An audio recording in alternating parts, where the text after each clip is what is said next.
ಶ್ರೀಚಕ್ರವರದಾಚಾರ್ಯಂ ಶುದ್ಧಸತ್ವಗುರುತ್ತಮಂ ಶ್ರೀನಿಧಿಂ ರಾಘವಂ ವಂದೇ ಹ್ಯಪಾರ ಕರುಣಾಕರಂ ಶ್ರೀಶೈಲಪೂರ್ಣಾತ್ ಅಖಿಲೇತಿಹಾಸ ಪುರಾಣಜಾಲಂ ಸಮವಾಪ್ಯ ಯೇನ ಪ್ರಾವರ್ತಿ ಸಂದರ್ಶಯತೇವ ಶಿಷ್ಯ ಭಾವಂ ಮುನಿಂ ಲಕ್ಷ್ಮಣಮಾಶ್ರಯೇಹಂ ಯಂ ಪ್ರವ್ರಜಂತಂ ಅನುಪೇತಮಪೇತಕೃತ್ಯಂ ದ್ವೈಪಾಯನೋ ವಿರಹಕಾತರ ಆಜುಹಾವ ಪುತ್ರೇತಿ ತನ್ಮಯತಯಾ ತರವೋಭಿನೇದುಹು ತಂ ಸರ್ವಭೂತಸುಹೃದಂ ಮುನಿಂ ಆನತೋಸ್ಮಿ ವ್ಯಾಸಂ ವಸಿಷ್ಠನಪ್ತಾರಂ ಶಕ್ತೇಃ ಪೌತ್ರಂ ಅಕಲ್ಮಷಂ ಪರಾಶರಾತ್ಮಜಂ ವಂದೇ ಶುಕತಾತಂ ತಪೋನಿಧಿಂ.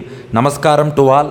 Let us all now embark on a virtual journey to the southern banks of river Ganga, where Shuka Brahmam is seated on Acharya Peetham and he is narrating Srimad Bhagavatam. Parikshit, the disciple, he is seated on Darbha grass and he is listening to the glories of Bhagavan and his Bhagavatas through Srimad Bhagavatam. Rishis are all gathered around with Acharya's Anugraham. We are also joining that group of great Rishis and Mahans to listen to this nectarine Bhagavata Puranam. Now we are mentally, virtually at the southern banks of Ganga, where Parikshit is sitting northwards on the Darbha grass, facing the great Acharya Shuka Brahmam in Acharya Peetham narrating Bhagavatam. Lord Krishna comes with joy and sits on our lap. You also enjoy Bhagavata's Charitram. I will enjoy along with you. Krishna has now come and sat on our lap. Now are you all ready? Now everybody is ready. Now I welcome you all to the second day of Bhagavata Saptaham, where we are going to enjoy three important Charitrams. Dhruva Charitram from the 4th canto of Bhagavatam, Jadabharata Charitram from the 5th canto of Bhagavatam, Ajamila Charitram from the 6th canto of Bhagavatam. Now Shuka Brahmam narrates Dhruva Charitram to Parikshit, 4th canto, 8th chapter, 7th verse. Priyavratottana padau Shatarupa Patesutau. We all saw yesterday Swayambhuva Manu and Shatarupa were the first man and woman of this universe. This Swayambhuva Manu and Shatarupa had two sons, Priyavrata and Uttanapada. Vasudevasya kalaya rakshayam jagatastitau.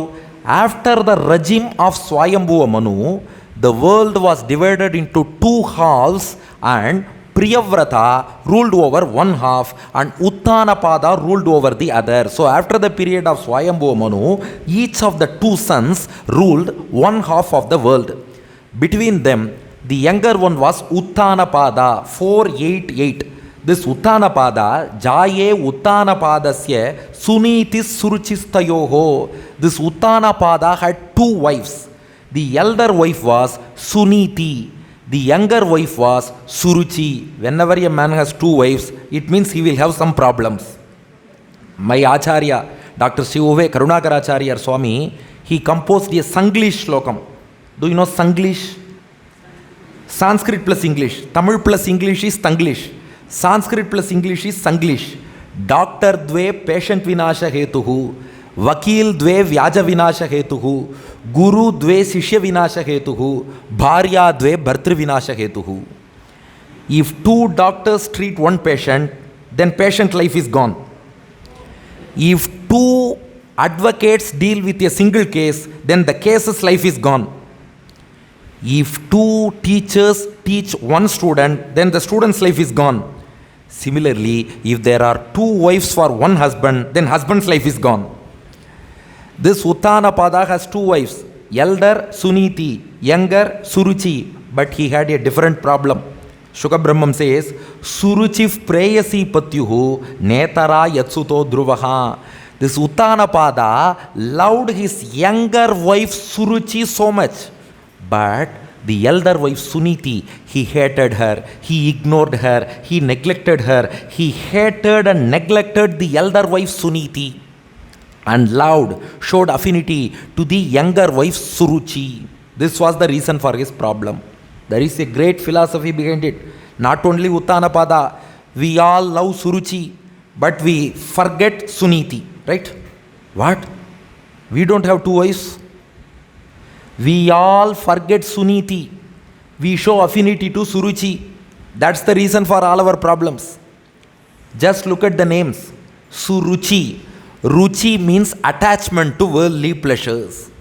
Suniti, niti means dharma, good dharma. What we are all doing, we forget Suniti, we forget dharma, we neglect dharma, we neglect Suniti. We show affinity to Suruchi. Suruchi is attachment to worldly pleasures. Yes, we are all attached to Suruchi. So we forget dharma called Suniti. We attach ourselves to worldly pleasures called Suruchi. Thereby we all end up in trouble. The same case for Uttanapada. See the philosophy behind. He loved Suruchi, the younger wife.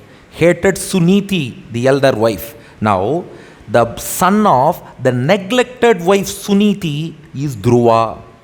The son of the beloved wife Suruchi is Uttama.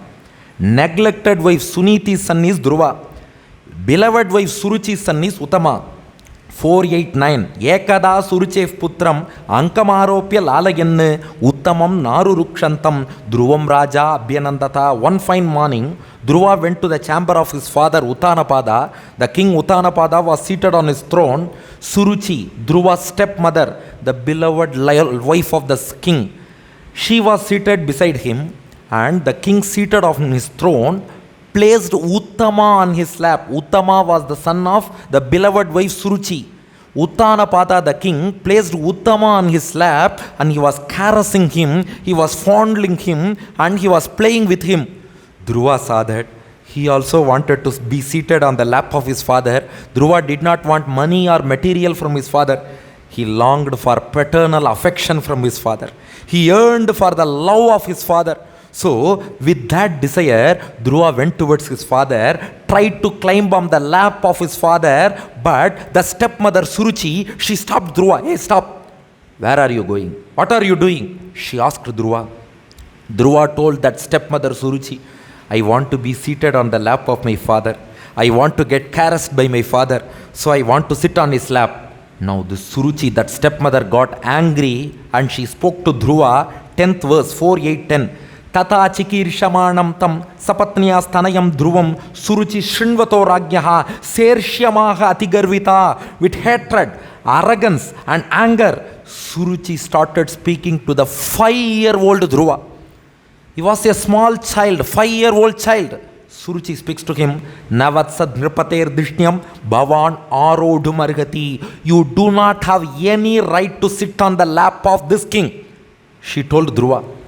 Dhruva was shocked. Don't I have rights to sit on the lap of my father? He is my father.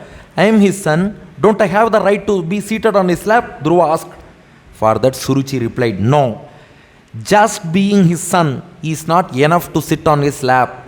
You should be his son, born from my womb. Nagrihito mayayatvam kukshavapi nripatmajaha. Being his son is not enough. You should be born from my womb. But you are born from the womb of an unlucky woman. You are born from the womb of a lowly woman called Suniti. You have no right to sit on his lap. Get lost. But Dhruva said, no. I want to be seated on my father's lap. I want to enjoy his love and affection. I want my father to caress me, fondle me, play with me. I want paternal affection. Dhruva said.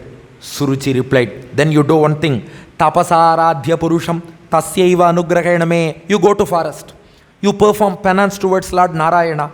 Lord Narayana, who is the giver of boons, he will appear before you. He will ask you, what boon do you want?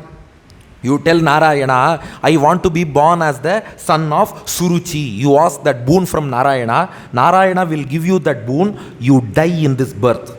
You are now the son of Suniti. So you die in this birth. Get lost.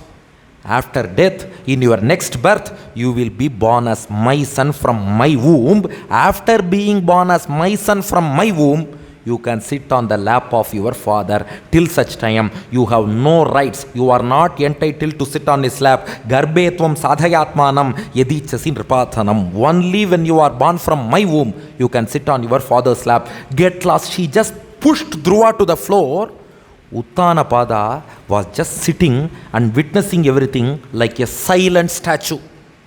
He was so infatuated to that Suruchi that his very own son was getting insulted and beaten by that stepmother.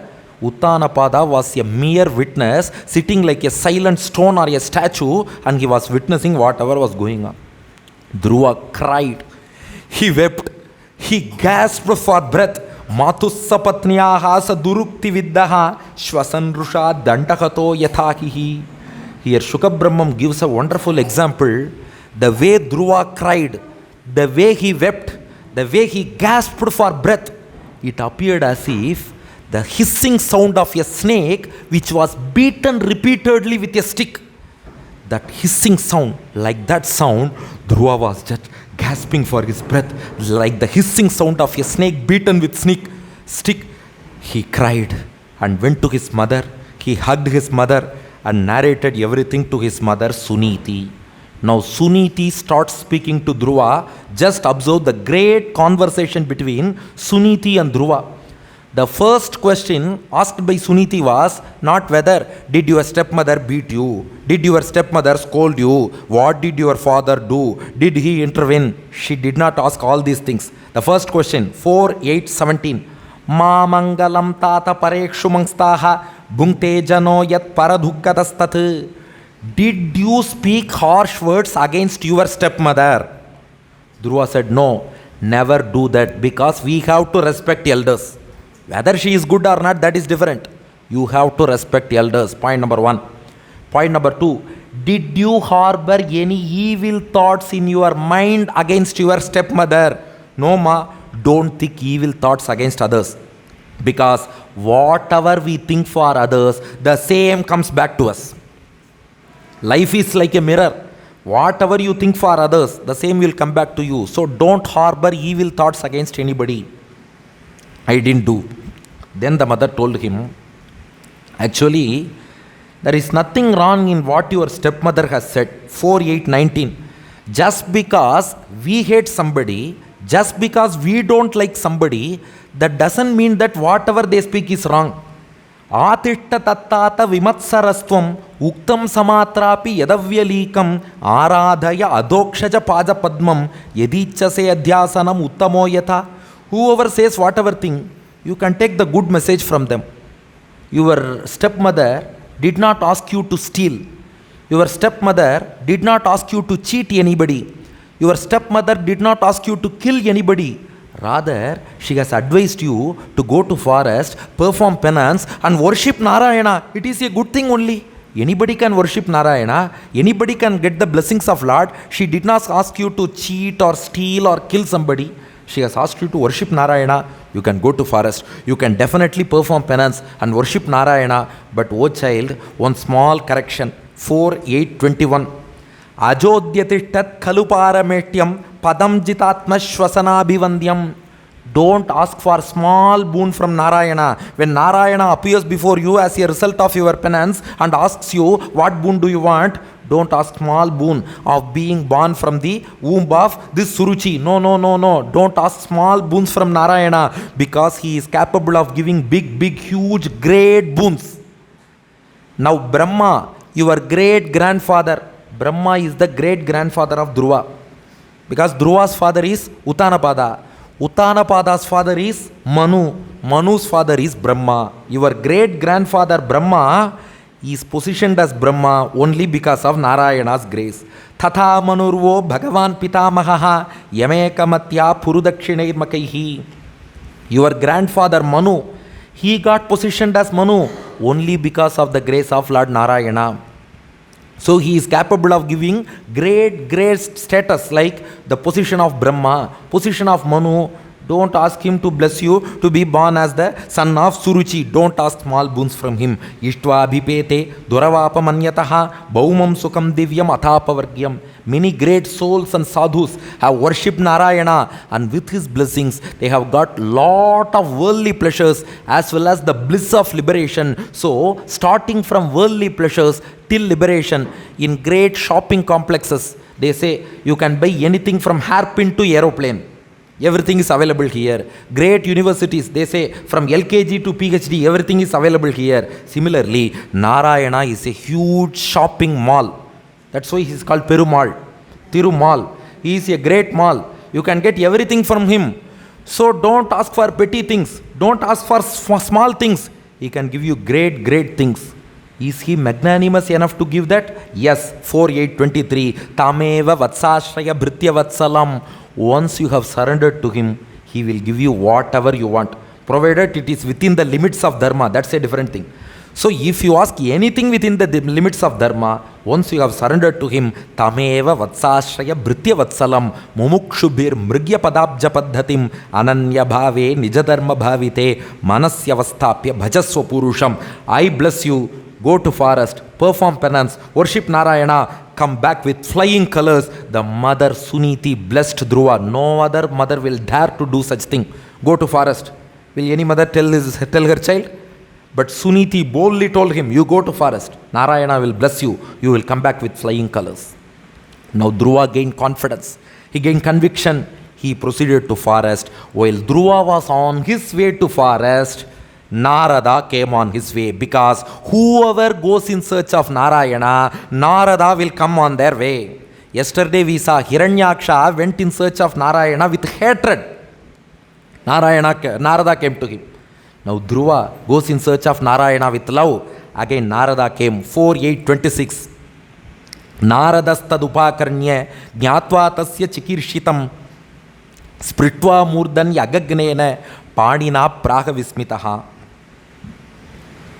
On the way, Narada came in front of Dhruva. Narada inquired him, oh, small boy, you seem to be a 5-year-old boy. You have come to forest. Come here. Narada just took Dhruva near him, placed his hand on his head, caressed his hand on the head of Dhruva. From that moment, Dhruva's all sins vanished. That touch of hand of Narada removed him of all his sins, and Dhruva got great enlightenment just by the sparsham of the divine hand of Narada. Now Narada inquired him, oh small boy, why have you come to this forest? Do you want to play chess or carom board or volleyball or football or cricket? Are you going to play in this forest? No, there are a lot of wild animals in this forest. Where are you going in this forest? Narada asked him.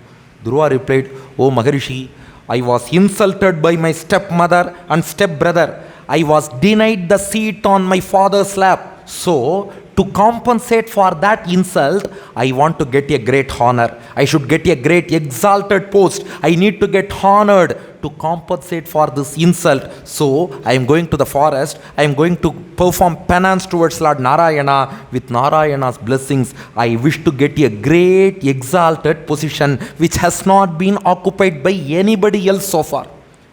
So, to compensate for that insult, I want some reward or honor. That's why I am going to forest to perform penance. Narada laughed at him. Hey, 5-year-old boy, you are speaking about insult, honor. Leave this aside, man. Take it easy. Life is crazy. Go and play with your friends. Nadhunapi avamanam te sammanam vapi putraka lakshayamah kumarasya saktasya kridanadishu. 5-year-old boy, just go and play with your friends. You are speaking about insult, you are speaking about honor, you are speaking about avamanam, you are speaking about sammanam. No insult, no reward. Just go back and play. Small child, Narada said. Dhruva replied, no Maharishi, my mother has instructed me to perform tapas towards Lord Narayana. I have come with the blessings of my mother. It's my mother's instruction. I want to perform tapas. Narada told him, your mother has said tapas very easily. But the performance of tapas is very difficult. 4:8:33. Atha matropaditena yogena avarurutsasi yat prasadam savai pumsam duraradyo mato mama. Even for great rishis, penance is not a cup of tea. Penance is not so easy to do. Munayav padavim yasya nisangena uru janmani. For crores of janmas, these rishis, they have sacrificed all material pleasures and still they are engaged in penance. We are not sure whether they have succeeded in penance after doing penance for so many births, sacrificing everything. This being the case, you are a small boy, you don't know even to recite Twinkle Twinkle Little Star rhymes. How can you perform tapas? Do you know the spelling of tapas? Na vidur mrigayantopi tivra yoga samadhina. Even for rishis, success in penance is so difficult. You don't know even school rhymes, LKG rhymes. You wish to perform tapas. It is not possible. Narada told him, you go back, you marry a good woman, lead a dharmic family life, you can beget children, You can show them dharmic life, way of life. Then after becoming a senior citizen, after you retire from all job, after you become a senior citizen, you can think about penance, you can think about forest. Not now. 4:8:35 Ato nirvartathamesha nirbandhastava nishphalaha yatishyati bhavan kale shreyasam samupastite. So you please go back. Dhruva said, no Maharishi, even if I go back to my palace, I cannot live peacefully there because I was insulted. How can we go back to the place, the very place where we are insulted, and live peacefully? I cannot get peace of mind there. Narada laughed. You want peace of mind? I will give you a 3-point formula.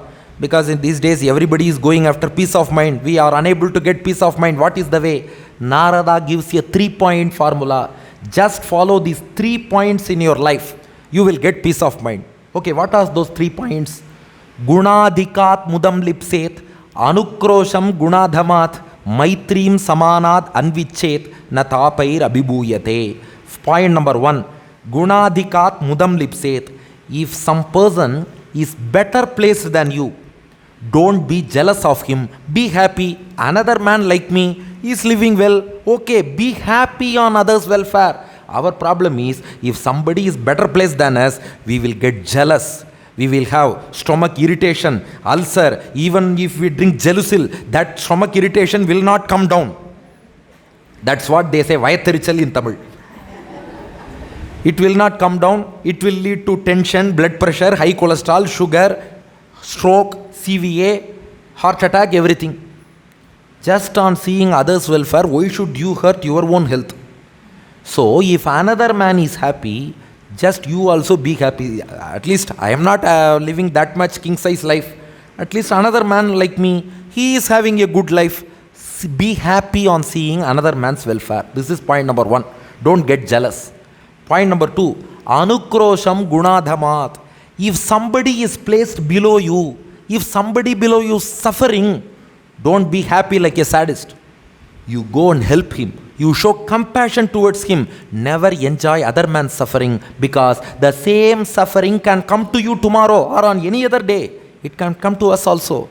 So, if you want another person to help you, you should help persons in distress. So, if somebody else is in distress, you go and help them. Show compassion.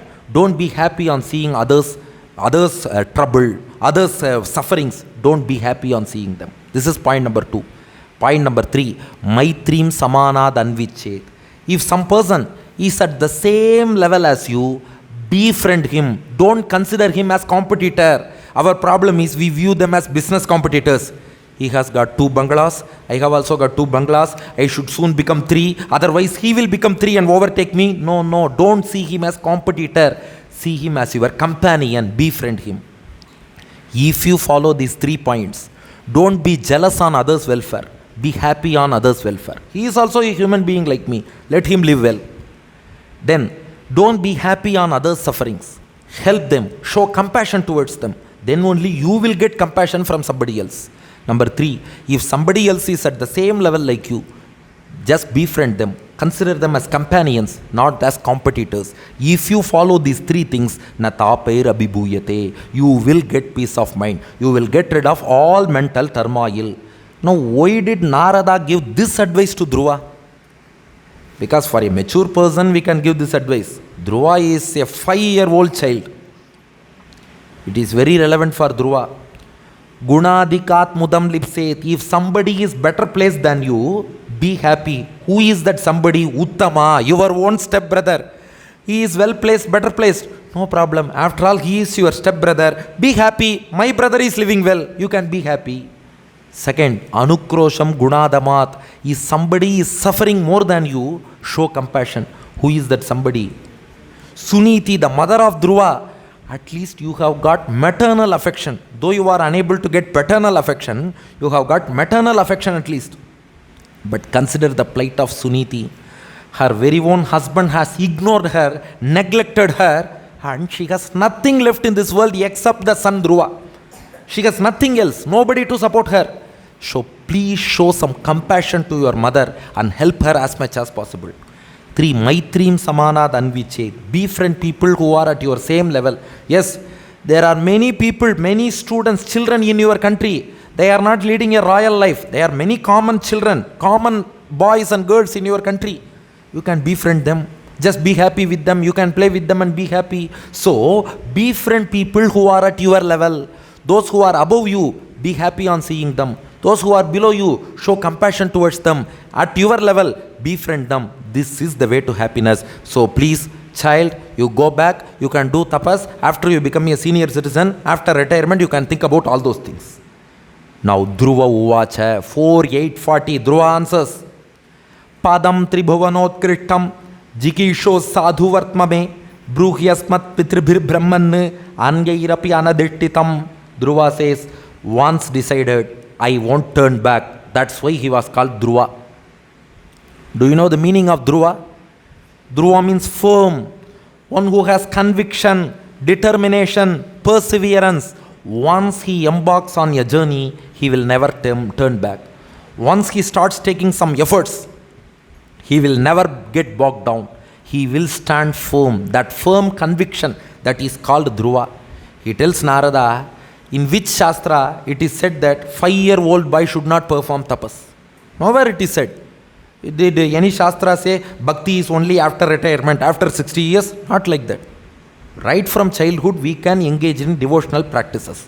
Not only that, I have made up my mind to attain a great exalted status which has not been attained by anybody else so far. So I will not turn back. I will not go back. Now Dhruva clasps Narada, Nunam Bhavan Bhagavataha, Yongajav Paramettinaha, Vitudan Atate Veenam, Hitartham Jagatorkavat. Oh Narada Maharishi, you carry your Veena Mahati and spread devotion in all the 3 worlds. You are here to spread devotion. That being the case, why are you not instilling that devotion in me, and rather you are discouraging me? Narada is there to preach devotion. Narada should teach penance. Narada should teach me Bhakti Yogam. But this Narada is trying to turn me away from devotion. He is trying to discourage me. Can you do that? Instead of speaking all these things and arguing with me, why can't you spend this time in teaching me about penance? You teach me. You teach me how to perform penance towards Lord Narayana. With your blessings, I will definitely perform the penance and succeed. Narada was very much impressed. Oh, he is really firm. Now Narada told Dhruva, I wanted to test your conviction. That's why I spoke like that. But you are very firm. Now I will teach you how to meditate on Bhagavan. If you perform this meditation, Bhagavan will definitely appear before you. Now just note down those points. Point number 1. Tattata gacha bhadram te yamunayas tatam shuchi. Punyam madhuvanam yatra sannidhyam nityadaharehe.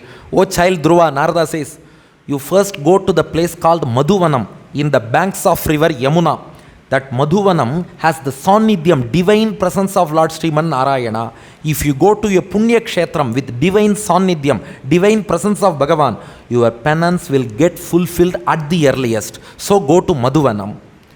Now, number 2, Snatva Anusavanam Tasmin Kalindya Salile Shive Kritvochidani Nivasan Atmanah Kalpitasanaha. You take a holy dip in Yamuna that will cleanse your body of all dirt. It will cleanse your soul of all sins. So take a holy dip in the waters of Yamuna. Number 3, Pranayamena Trivrita Pranendriyam Manomalam Shanair Yudhasya Bidayet Manasa Guruna Gurum. You be seated in Padmasanam and perform pranayamam. This pranayamam will purify your heart and make it fit to meditate on Bhagavan. So perform pranayamam, then meditate on Bhagavan. Number 4, meditation. So first go to Madhuvanam. 2, holy dip in Yamuna. 3, asanam and pranayamam. 4, meditation. Now Narada describes how to meditate on Bhagavan from head to foot. Keshadi Padanta Varnanam we say. You can just contemplate on your favorite deity of Lord Sriman Narayana. He may be your favorite Divyadesha Bhagavan, or your own native village Perumal, or your house Thiruvaradhana Perumal. You can meditate on the divine frame of that Bhagavan Whoever likes whichever form of Lord Sriman Narayana, you can just meditate on him from head to foot and compare the descriptions of Narada with each part of the divine body of that Bhagavan. Are you ready? Can we now meditate on Bhagavan? Narada starts describing, just compare each of these words with that part of the divine body of Bhagavan. Prasada bhimukam shashvat prasanna vadanekshanam. The Lord has an ever pleasant face, sporting a beautiful smile. Sunasam, a handsome nose. Subruvam, a handsome eyebrow. In Sanskrit, bru means eyebrow. English bro came from Sanskrit bro only. In Sanskrit, bru means eyebrow. That's why in English we say eyebrow. There is another bro, high bro. That bro is different. That is social media language. I am speaking about eyebrow, not highbrow. This eyebrow, sunasam, handsome nose. Subruvam, handsome brow. Charu kapolam swarasundaram, handsome cheeks. Tarunam ramaniyangam, he is ever youthful. Every part of his body is attractive. Arunoshta ikshanadharam, his eyes are reddish as lotus. His lips are reddish as bimba fruit. Pranatashrayanam nrimnam, sharanyam karunarnavam. He is an ocean of compassion. He is the asylum for all refugees who take shelter at his lotus feet. Srivatsankam, he has the mark of Srivatsam on his chest where goddess Mahalakshmi is residing. Ghanashyamam, he has a dark blue hue similar to the dark clouds in the sky. Purusham Vanamalinam, he is wearing a garland made of Vaijayanti Vanamala. Shankachakra Gadapadmaihi Abhivyakta Chaturbhujam, he is four-armed, carrying disc in his right upper arm, conch in his left upper arm, mace in his left lower arm, and a beautiful lotus in his right lower arm. Right lower arm, lotus. Left lower arm, mace. Left upper arm, conch. Right upper arm, disc. Panchajanyam, Sudarshana Chakaram, Kaumodaki Gada, and a lotus. He is carrying all of them. Kiritinam, beautiful brilliant crown. Kundalinam, golden earrings. Keyura Valayanvitam, shoulder girdles, bracelets. Kaustuba Baranagrivam, he is wearing Kaustuba gem around his neck. Pita Kausheya Vasasam, he is clad in yellow silk attire. Kanchi Kalapa Paryastam, he is wearing a beautiful golden waist girdle. Lasat Kanchana Nupuram, he is wearing a shining golden anklet. Darshaniya Tamam Shantam, Mano Nayana Vardhanam, he is so handsome, so handsome, so handsome that he has now occupied our eyes and heart to their entirety. Padbyam Nakamani Srenya Velasadbyam Samarchatam, his feet, they are glittering with 10 nails. 10 nails are shining like moon rays, and his feet are glittering. Kritpadma Karnika Dhishnyam Akramyatmanyavastitam. If we meditate on those lotus feet, within a few moments, those lotus feet occupy our entire heart, leaving no room for anything else. If you meditate on those lotus feet for a few moments, they will occupy your heart completely, leaving nil space for anything else. Now, Narada says, contemplate on that Bhagavan and contemplate him as if he is looking at you with compassionate look and a pleasant smiling face. Mayamanam abhidyayet sanuraga avalokanam. It is very, very important. Whenever we meditate on Bhagavan, we should not meditate on him as an angry person, as a terrific person. No. He is pouring compassion with his eyes and looks. He is very pleasant and smiling at us. Only when you meditate on him, contemplate on him in that way, you can receive his blessings. So, smayamanam abhidyayet sanuragavalokanam niyatena ekabhutena manasa varadarshabam. But the problem for us is, if we try to indulge in this kind of meditation, the very first thing we will encounter is the most hated person for us will put an attendance in our mental screen. If we just close our eyes and try to meditate on Bhagavan, the person who hates us the most or the person who we hate the most will put an attendance high. He will immediately put an attendance on our mental screen. The reason is we don't have focus. How to develop that focus? Narada says, do japam of mantra. Japyascha paramo guhyaha shruyatam men rupatmaja yam saptaratram prapatan puman pashyati kecharan. You do japam of that 12 syllabled mantra Pranavam followed by Namaha, followed by Bhagavate, followed by Vasudevaya, because mantra should not be said in an open forum. So I have split it. First Pranavam, then Namaha taking the form of Namo, and then Bhagavate, and then Vasudevaya. It is a 12-syllabled mantram. Narada says, if you chant this 12-syllable mantram for 7 days continually, you will be able to see Devas with your own eyes. That much power this mantra possesses. And also, Narada advises Dhruva, you consecrate a deity form of Bhagavan in Madhuvanam and worship him daily. Salilai Shuchibir Malyaihi, Vanyair Mula Phaladibihi, Shastankura Amshukaish Charchet, Tulasya Priyaya Prabhum.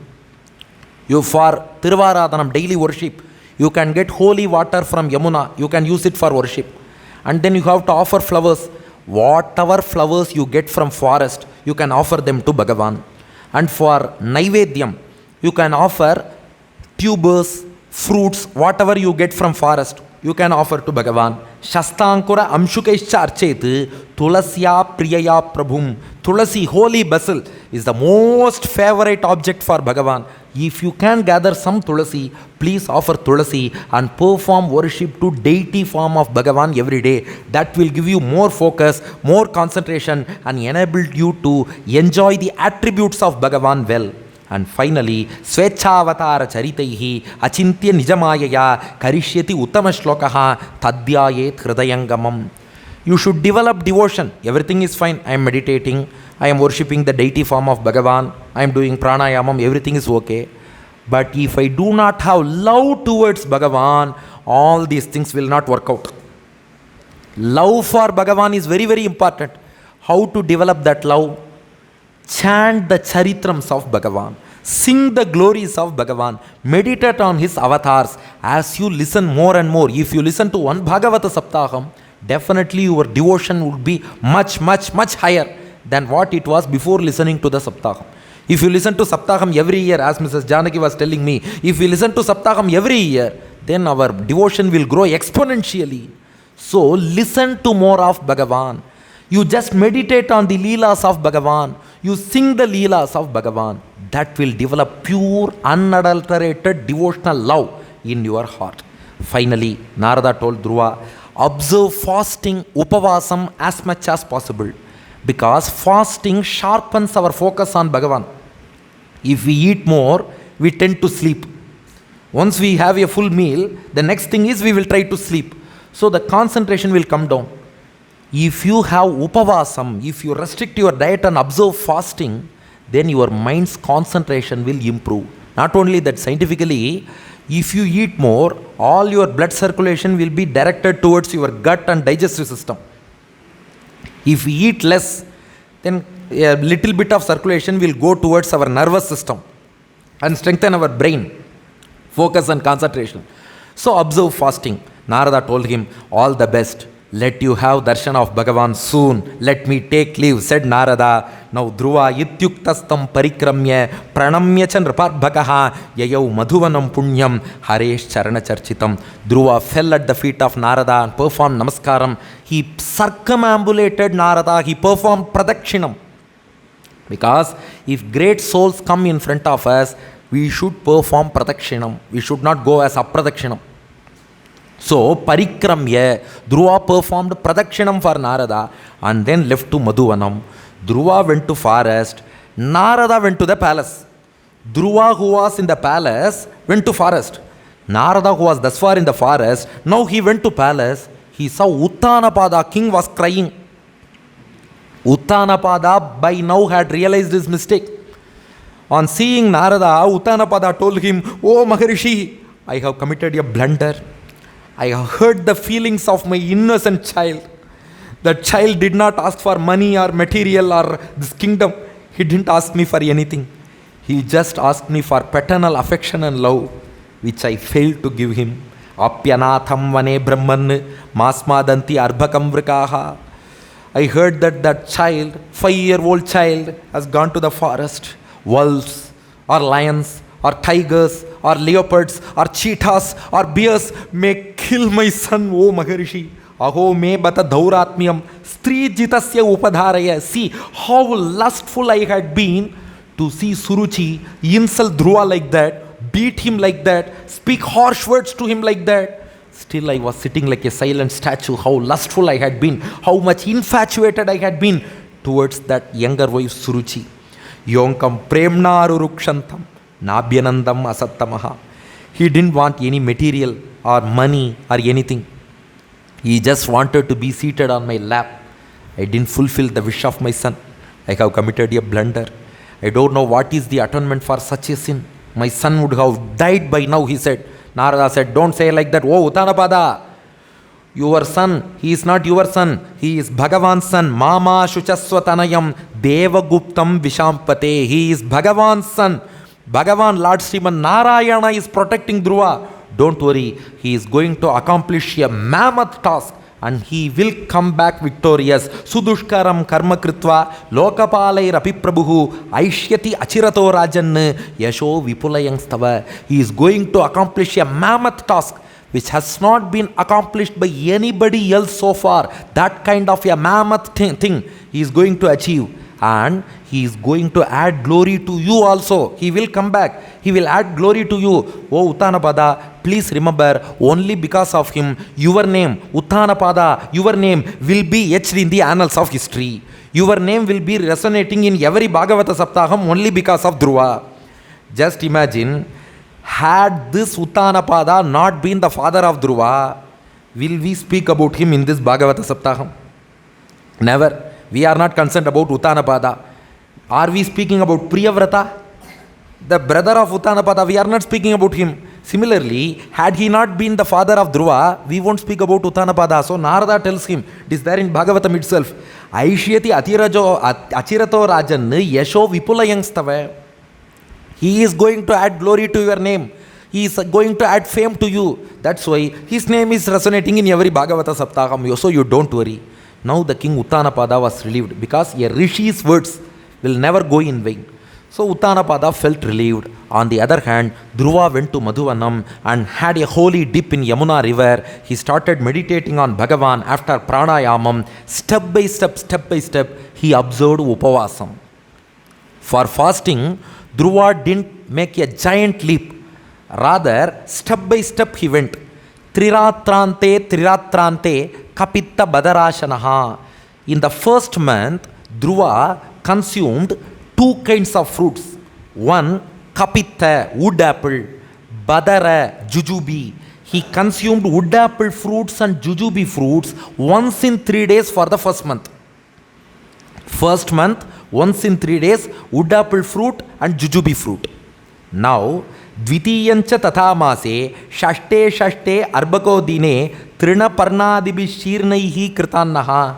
The second month came, 6 days once he consumed leaves alone, dry leaves alone he consumed once in 6 days. The third month came, Tritiyancha anayan masam navame hani abhakshaha. The third month, 9 days once he consumed water alone. Chaturtham apivai masam dwadashe hani vayubhaksho jitashwasaha.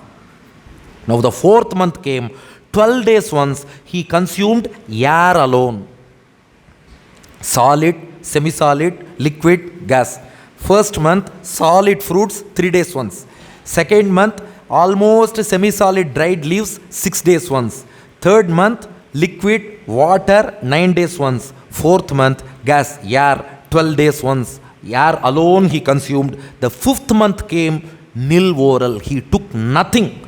Dhyayan Brahma Padaikena Tastau Sthanu Rivachalaha. Dhruva stood motionless on one leg. He was standing on one leg, motionless. This is not easy to accomplish even for great rishis. But 5-year-old child within 5 months has attained perfection and he is standing on one leg, motionless. Yadaika padena sapartivarbakaha tastau tadangutta nipiditamahi. As he was standing at this position, Lord Narayana entered into the heart of Dhruva and positioned himself firmly in the heart of his devotee Dhruva. As Narayana himself has entered into the heart of Dhruva, Dhruva's weight started increasing. Dhruva's weight was increasing exponentially, so much so that nanama tatrardam ibhendra dhittita tariva savye tarataf pade pade. When Dhruva placed his right foot on the ground and lifted his left foot, the earth tilted rightwards. When Dhruva placed his left foot on the ground and lifted up his right foot, the earth tilted leftwards, because Narayana has enshrined himself in the heart of Dhruva. Because of that, Dhruva's weight has so much increased. The entire weight of Narayana is within the heart of Dhruva now. To such extent, Narayana established firmly in the heart of Dhruva. Devas started suffering from suffocation. They were unable to breathe. All the celestial devas, they went to Lord Sriman Narayana. Ma bhaishtabalam tapaso duratyayat nivartagishye pratiyata swadama. Oh Bhagavan, please save us. Narayana told them, don't worry. Narayana tells them, I am the vital breath of all. Our breathing air. Narayana is the real oxygen for all of us. We are thinking O2 is our oxygen. Actually, Narayana is the Mukhya Pranam, vital air for all of us. But Narayana told the Devas, the vital air for all beings is Narayana, but this Dhruva has controlled Narayana himself within the heart. He has controlled the vital air of all beings within his heart. Since the vital air of this universe is controlled within the heart of Dhruva, nobody in the universe is able to breathe. Yato hivav prana nirodhamasit autana padir mayi sangatatma. Narayana told the Devas, don't worry, now I will go stop the penance of Dhruva, I will bless him, then you will all be able to breathe. Don't worry. Now Narayana proceeds. Please note this greatest shlokam of Bhagavatam, 4th canto, 9th section. Narayana comes in Garuda Vahanam to Madhuvanam. For what? For what? For Dhruva. Now just look at that shlokam, Garuda Vahanam. Just see on your mental frame, Narayana in Garuda Vahanam, he comes, but not to give darshan for Dhruva. Please look at that shlokam. Sahasra Shirshapi Tato Garutmata Madhorvanam Britya Didrikshaya Gataha. Narayana did not come to give darshan to Dhruva. He came to have darshan of Dhruva. He wanted to have darshan of this Dhruva who was performing meditation. So, Britya Didrikshaya, he wanted to have darshan of Dhruva. So, not to give his darshan to Dhruva, he wanted to have the darshan of Dhruva. So, Narayana came in Garuda Vahanam and called out to him, Dhruva. Now, the devotee Dhruva, he opens his eyes. Whatever form he was contemplating on with devotion thus far, whatever form appeared on his mental frame, as he opened his eyes, the same form, it was standing in front of him. Oh, the same, every aspect, whatever his Acharya Narada has taught him, he was able to visualize everything. Apada chudam anubhuye. From foot to head, from head to foot, he was able to visualize everything. He was really the insatiable nectar. Aparyaptamritam we say. Aravamudam in Tamil, the insatiable nectar. Yes, truly. Padambojam, Pratikalamaham, Shangino Nauminityam, Jangajanu Pravara Yugalam, Samsmareyam Tatopi, Urvor Yugmam, Tadanu Mahitam, Nabhidesham, Bujaudvau, Vaksho Vaktram, Taditam Akilam, Sundaram Nirvishayam, Agre Paryapti Hinamritam, Iti Viditam, Sundaram Swasyarupam. Dhruva had darshan. Tad darsharena agata sadvasaha kshitau avandatangam vinamaya dandavat. Dhruva wanted to offer his respects to Bhagavan. He fell down on the floor just like a stick without support. Dandam, a stick without support, just like it will fall down. Dhruva fell down, offered his prostrations to Bhagavan. Then he stood up. Drigbhyam prapashyan prapiban ivarbakaha. He looked at the handsome frame of Bhagavan with his eyes. No, Shugabrahmam says he did not see. Apparently, Dhruva drank the nectar of Lord's beauty with his eyes. With his eyes, he apparently drank the beauty of the Lord. Chumban Yivasyene, apparently he wanted to kiss the Lord. So with his lips, Dhruva apparently kissed the Lord. Bujair Iva Aslishan, he apparently hugged the Lord with his shoulders. Dhruva was overwhelmed with joy. Dhruva wanted to praise Bhagavan because for me, For this lowly child, for this 5-year-old child, he has come in Garuda Vahanam all the way from Vaikunta. How much grace, how much compassion God has showered on me. I want to praise him. But how to praise him? I don't know how to recite Twinkle Twinkle Little Star. How can I praise this great star? How can I praise this Lord?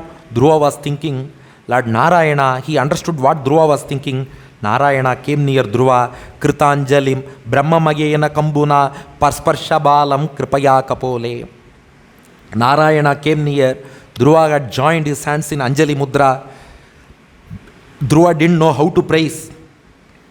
But Bhagavan, he placed his Panchajanya conch on the cheek of Dhruva.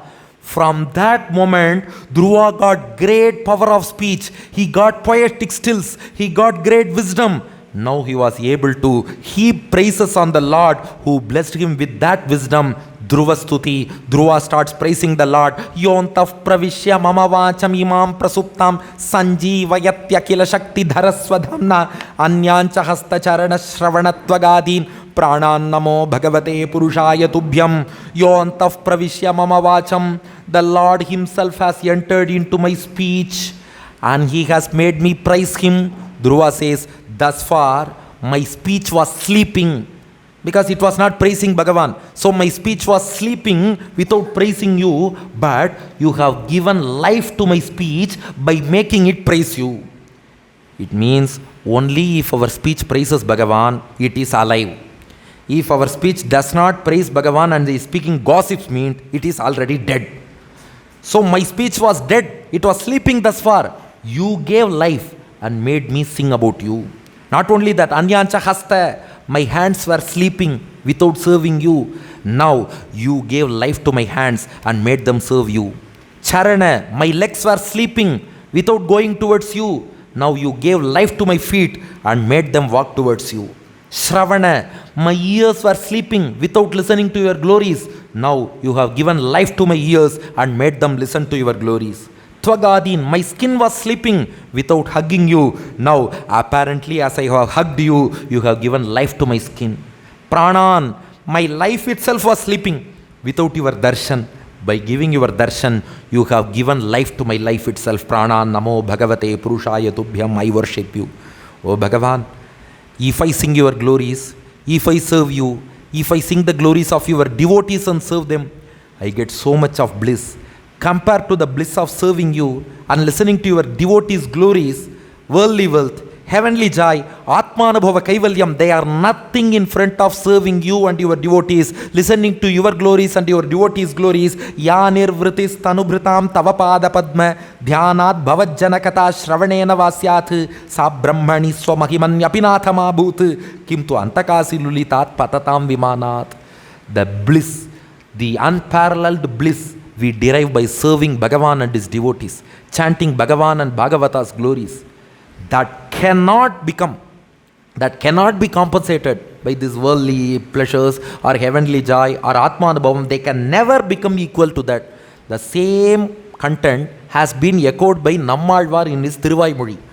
In Thiruvaimozhi, 8th centum, 10th decade, 2nd verse, வியன் மூவுலகு பெரினும் போய் தானே தானே ஆனாலும் புயல் மேகம் போல் திருமேனி அம்மான் புனைப்பூங் கடலடிக்கீழ் சயமே அடிமை தலை நின்றார் திருத்தாள் வணங்கி இம்மையே பயனே இன்பம் யான் பெற்றது உருமோ பாவியனுக்கே. The same matter has been echoed by Nammalvar. But there are many people who may not know Tamil here. I have quoted Tamil song now. For the benefit of those people, my great grand preceptor Venkatesharya Mahadeshikan, the preceptor of my preceptor's preceptor, he has composed 1,000 songs in Sanskrit called Pratibimba Lahari, translating Nammalvar's 1,000 verses in Thiruvaimozhi to Sanskrit. It is called Pratibimba Lahari. So those who are not well versed in Tamil can enjoy it using that Sanskrit verse for this song. त्रैलोक्ये विस्तृते स्वेपि अपगत तमसि श्रेष्ठ कैवल्य सौख्ये वर्षाभ्रशीतनोस्रक् सुमकटकयुते स्वामिनः पादमूले निष्ठानां दास्यकाष्ठोपरि निरुपदिकं श्रीपदे प्रणम्य Praptam Saukyam Phalam Me Swagatati Mriditasya Anurupam Bhavet Kim. This is the Sanskrit version for that. So the greatest joy is serving Bhagavan and devotees, listening to Bhagavan's glories and his devotees' glories. Finally, Dhruva offers his prayers to Bhagavan. Bhaktim huf pravahatam tvayime prasangaha bhuyad anantamahatam amalashayanam yenanja solbanam uruvyasanam bhavabdim neshye bhavat gunakathamrata panamattaha. Oh Bhagavan, please bless me that my bhakti should grow day by day, day by day. My bhakti should be growing, growing and growing. It should run forever like a river. That's why he says, Bhakti muhu pravahatam, like a pravaham of a river. Men may come and men may go, but I go on forever. Men may come and men may go, but my bhakti should grow on forever. Not go on, it should grow on forever. Day by day, it should grow on forever. Please bless me.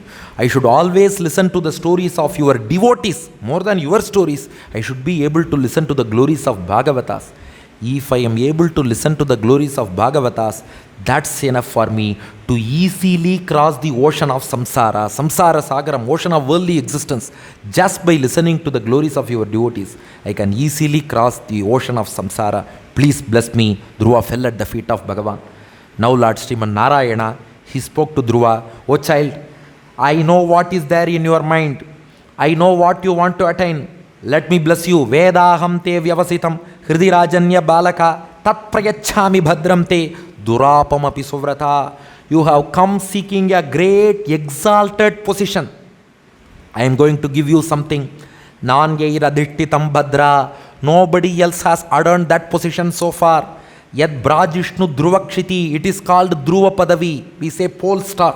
Whenever we look at the northern sky, we see the pole star.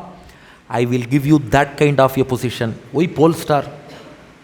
Because the entire earth should look at you upwards with awe and wonder. Oh, that small child, worship Bhagavan, what great height he has achieved.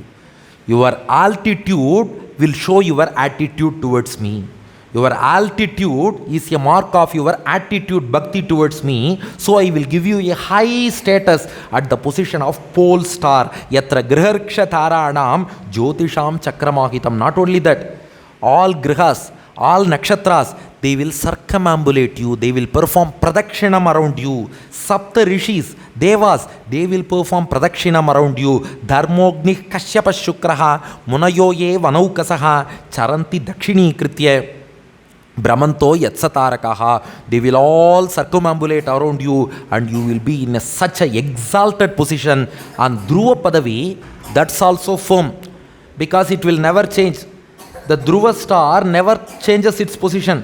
You can measure the positions of other stars relative to that pole star Dhruva Nakshatram.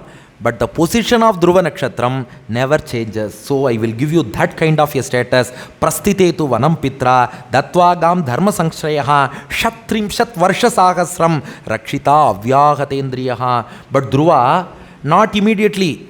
I am not going to send you to the position of pole star right now because somebody has to settle there. Because in Upanyasams there is one huge problem. If people join in the middle, they take at least 15 minutes to settle. If they take 15 minutes to settle, people will all look behind. Oh, who is coming? How many people have come? 4 people. 3 of them are seated, but one of them is yet to be seated. Where will they get chair? Where is chair available? Yes, in the last row there is one chair available. If I can get up, then they can be seated in that chair. But at the same time, our cameraman is very, very sincere. He is taking care that nobody comes in between and hinders the recording. And he is very dutiful, and he is also he is listening to Upanyasam as well. See his plight. He has to listen to Upanyasam as well, and also he has to take care of camera. So this being the case, I am the least attractive person in this place. Everybody else is more attractive than me. So if somebody comes in between, just they can be seated wherever place is available. If you are seated as early as possible, the charitram will continue without any hindrance and you can leave exactly at 8 p.m. If people take 5 minutes, 10 minutes, 15 minutes to get seated, no problem. I am staying in Srimati Janaki's residence only. I can go up after 9 p.m. or 10 p.m. I have no problem at all. But if you want to go home at 8 p.m., Please settle as soon as possible. Now coming back to our Charitram. Narayana said, I won't send you to Dhruva Padavi immediately. Now you go back to your palace. You will be coronated as the king.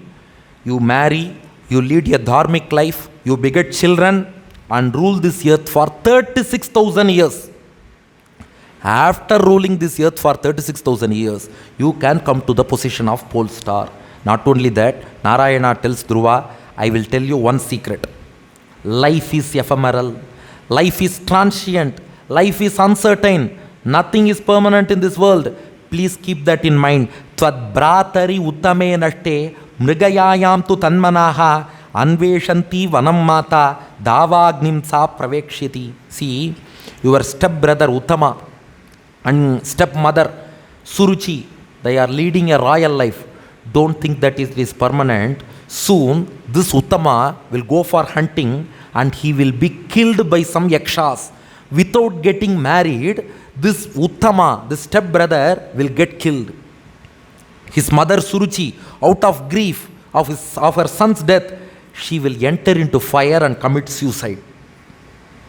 Why should Bhagavan tell this to Dhruva now? Because realize that life is ephemeral. Life is transient. Today somebody may be leading a royal life, but tomorrow he can become a pauper, rich to rags, rags to rich. Both can happen. So, don't get deluded by the kingdom which I am going to give you. You will get coronated. You will rule for 36,000 years.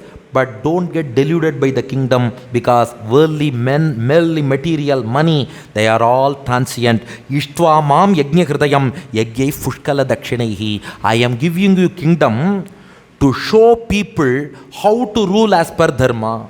You perform lot of yagas and worship me. Only if you are a king, you can perform lot of yagas. Only if money rests with people like you all, you will conduct more and more Bhagavata Saptahams. You can enjoy Bhagavad Anubhavam. You can give Bhagavad Anubhavam to other people as well. So to conduct yagams and to perform good kainkariam, I am giving you this kingdom as my blessing. So keep in mind, anybody can go from rich to rags as well as rag to rich. Life is ephemeral. Tato gantasi matsthanam sarvaloka namaskritam. So rule the earth for 36,000 years as per dharma, worship me through yagas, and then you will attain the position of pole star. The entire world will look upwards at you with awe, with reverence, with respect and with wonder. Not only that, at the end of this cycle of creation, once this cycle of creation ends, Uparishtat Rishibhyastvam Yato Navartate Gataha. Finally, at the end of this cycle of creation, you will attain my abode of Vaikuntham, from which there is no return to this material universe. So, it is a threefold blessing. Threefold blessing. First, you go back to your kingdom, you will rule for 36,000 years. Number 2, then you will adorn the post of Dhruva star, pole star, and then you will be there till the end of this cycle of creation. At the end of this kalpam, cycle of creation, from there you will come to Vaikuntham. That is the true liberation. Then you will not come back to this earthly cycle of existence. Now, after blessing Dhruva, Lord Narayana went back to his abode in his own Garuda Vahanam. Now, Dhruva, he got angry with himself. Why should he get angry? Dhruva says, I have committed a blunder. Had I left the intention of competing with Uttama for a higher status, I would have got Vaikuntham at the end of this birth itself. Because of my competition with my stepbrother Uttama, since I wanted to get a higher position than him, Bhagavan has blessed me with a position of pole star till the end of this cycle of creation. So till the end of this creation, Dhruva cannot go to Vaikuntham. So my prospects of moksham has got delayed, just like Jadabharata.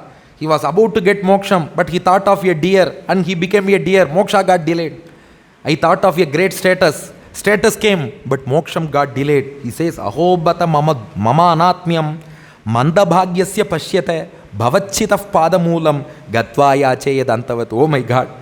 I had darshan of Narayana, but didn't ask for direct moksham. That's why it has got delayed. Okay, anyway, it's Bhagavan's divine will. Dhruva comes back to the kingdom. Now, as he was returning, Uttanapada, the king, he was waiting at the outskirts of the city to welcome Dhruva. Tam drishtva upavanabhyashe ayantam tarasarathat avaruhya nripasturnam asadhya prema vihvalaha. Uttanapada was waiting in his chariot. There was a garden at the outskirts of a city. When Dhruva approached that place, Uttanapada got down from the chariot, went running towards Dhruva, hugged him and placed Dhruva on his lap. This is what he expected. If he had given that in the beginning itself, Dhruva would not have gone to forest at all. Now Uttanapada placed Dhruva on his lap. Why? Here see the shlokam. Parirembe angajam dorbhyam dirgot kanthamanashwasan vishwaksenangri samsparsha hatasesha agabandhanam. Now Uttanapada hugged Dhruva for a different reason. Uttanapada knew that Narayana would have hugged Dhruva and the fragrance of the Lord will be in the body of Dhruva. So to get that fragrance, Uttanapada hugged Dhruva by placing him on his lap. Not only that, the Suniti, Suruchi both came together and took Mangala Harati, Neerajanam for Dhruva and welcomed him. Wait, Suniti and Suruchi. How did Suruchi change her mind? For Uttanapada, Narada advised. For Suruchi, not only that, the entire people, the city's population, they all assembled together. They garlanded Dhruva and welcomed him. Who told them about the greatness of Dhruva? Here, Shukabrahmam gives one verse as answer. Yasya prasanno Bhagavan gunair maitriyadhibir harihi tasmai namanti bhutani nimnamapa ivasvayam. If Bhagavan gets pleased with one person, the entire universe automatically gets pleased with him. Once Bhagavan has got pleased with Dhruva, the entire universe, which is the body of Bhagavan, automatically got pleased with him. Our problem is, we try to appease every person one by one individually. We cannot do that at all. Because if you appease one person, the neighbor will get angry. Then you will try to please that person, the next person will get angry. But you need not try individually satisfy everybody. You just satisfy Bhagavan. If you satisfy him, everything is his own body, everybody will automatically get satisfied. Dhruva has pleased Bhagavan, so everybody is pleased with him. So yasya prasanno Bhagavan gunair maitriyadibir harihi tasmai namanti bhutani nimnamapa ivaswayam, says Shukabrahmam. Now Dhruva was seated on the royal elephant and welcomed into the country. Vikshyodhavayasan tancha prakritinancha sammatam anurakta prajam raja dhruvam chakre bhuvavpatim. At the appropriate age, with the consent of all people, Dhruva was coronated as the king. Because all people were supporting Dhruva, he was coronated as the king. Then he married Shimshumara Prajapati's daughter Brahmi. Dhruva's wife name is Brahmi. She was the daughter of Shimshumara Prajapati. Dhruva married Brahmi and had two sons, Kalpa and Vastra. Kalpa and Vastra, two sons. Vayudeva, he wanted to become the father-in-law of Dhruva. So Vayu, on his own accord, gave his daughter Ila in marriage to Dhruva. So as per the advice of Vayu, Dhruva married Ila and got two children. The son's name was Mudgala, but the daughter's name is not mentioned in Purana. So one unnamed daughter. One son by name Udgala and one unnamed daughter. So Dhruva and Brahmi, Kalpa, Vastra, Dhruva and Ila, Udgala and one daughter. So totally 4 children Dhruva got. He ruled the earth for 36,000 years. This being the case, in between BTW, they say in social media, BTW, by the way, Uttama, the younger brother, he went for hunting. At that time, Yakshas belonging to the clan of Kubera, those Yakshas, some Yakshas killed him. Dhruva got angry. Oh, my younger brother was killed by Yakshas. As Narayana said, that Suruchi, mother of Uttama, due to the grief of getting separated from her son, she fell in fire and committed suicide. Now Dhruva waged war against all Yakshas. One Yaksha has killed my brother. For that, I will destroy the entire clan of Yakshas. Dhruva waged war against Yakshas, but his grandfather Swayambhuva Manu stopped him. Dhruva, don't try to kill an entire clan. The problem was between one Yaksha and your brother. If one yaksha has killed your brother, how can you punish the entire clan of yakshas? This is not fair. Swayambhu Manu tells him, Nanu ekasya aparadena prasangat bhagavo hataha bhratur vadhabhitaptena tvayanga bhratrivatsala Nayam margo hi sadhunam Hrishikeshanu vartinam. A devotee of Hrishikesha should not do like this. 4 things please Bhagavan. If you observe 4 things, Bhagavan will get pleased with you. Manu says to his grandson Dhruva. What are those 4 things? Already we saw 3-point formula of Narada. Now 4-point formula told by Swayambhuva Manu to his grandson Dhruva. Titikshaya karunaya Maitriyacha akila jantushu Samatvena cha sarvatma Bhagavan samprasidati. Titikshaya, 4 hallmarks of a devotee. First hallmark is patience. You should not get angry for everything. Be patient. You can handle everything with ease if you are patient. Number 2, karunaya, show compassion to others. Don't try to kill people. Show compassion. 2. Number 3, maitriyacha akila jantushu. Treat everybody friendly. That friendly nature, that pleases Bhagavan. Number 4, samatvena cha. Treat everybody equally. No preference, no prejudice. Treat all equally. So titiksha, patience, karuna, compassion, maitri, friendship, samatvam, treating everybody equally. These are 4 hallmarks of a devotee. If you follow those 4 things, Bhagavan will get pleased with you. Hearing to that advice, Dhruva stopped his war. On seeing that, Kubera was pleased, because had Dhruva waged war, the entire clan of Kubera, Yakshas, would have died. Kubera was happy. He appeared before Dhruva, thanked him, and Kubera offered a boon to Dhruva. What boon do you want? Because you have abided by the words of your grandfather and spared my clan of Yakshas. What boon do you want? If Kubera asks us, what would we ask from Kubera? Kubera is known for wealth. Kubera offers boon to Dhruva.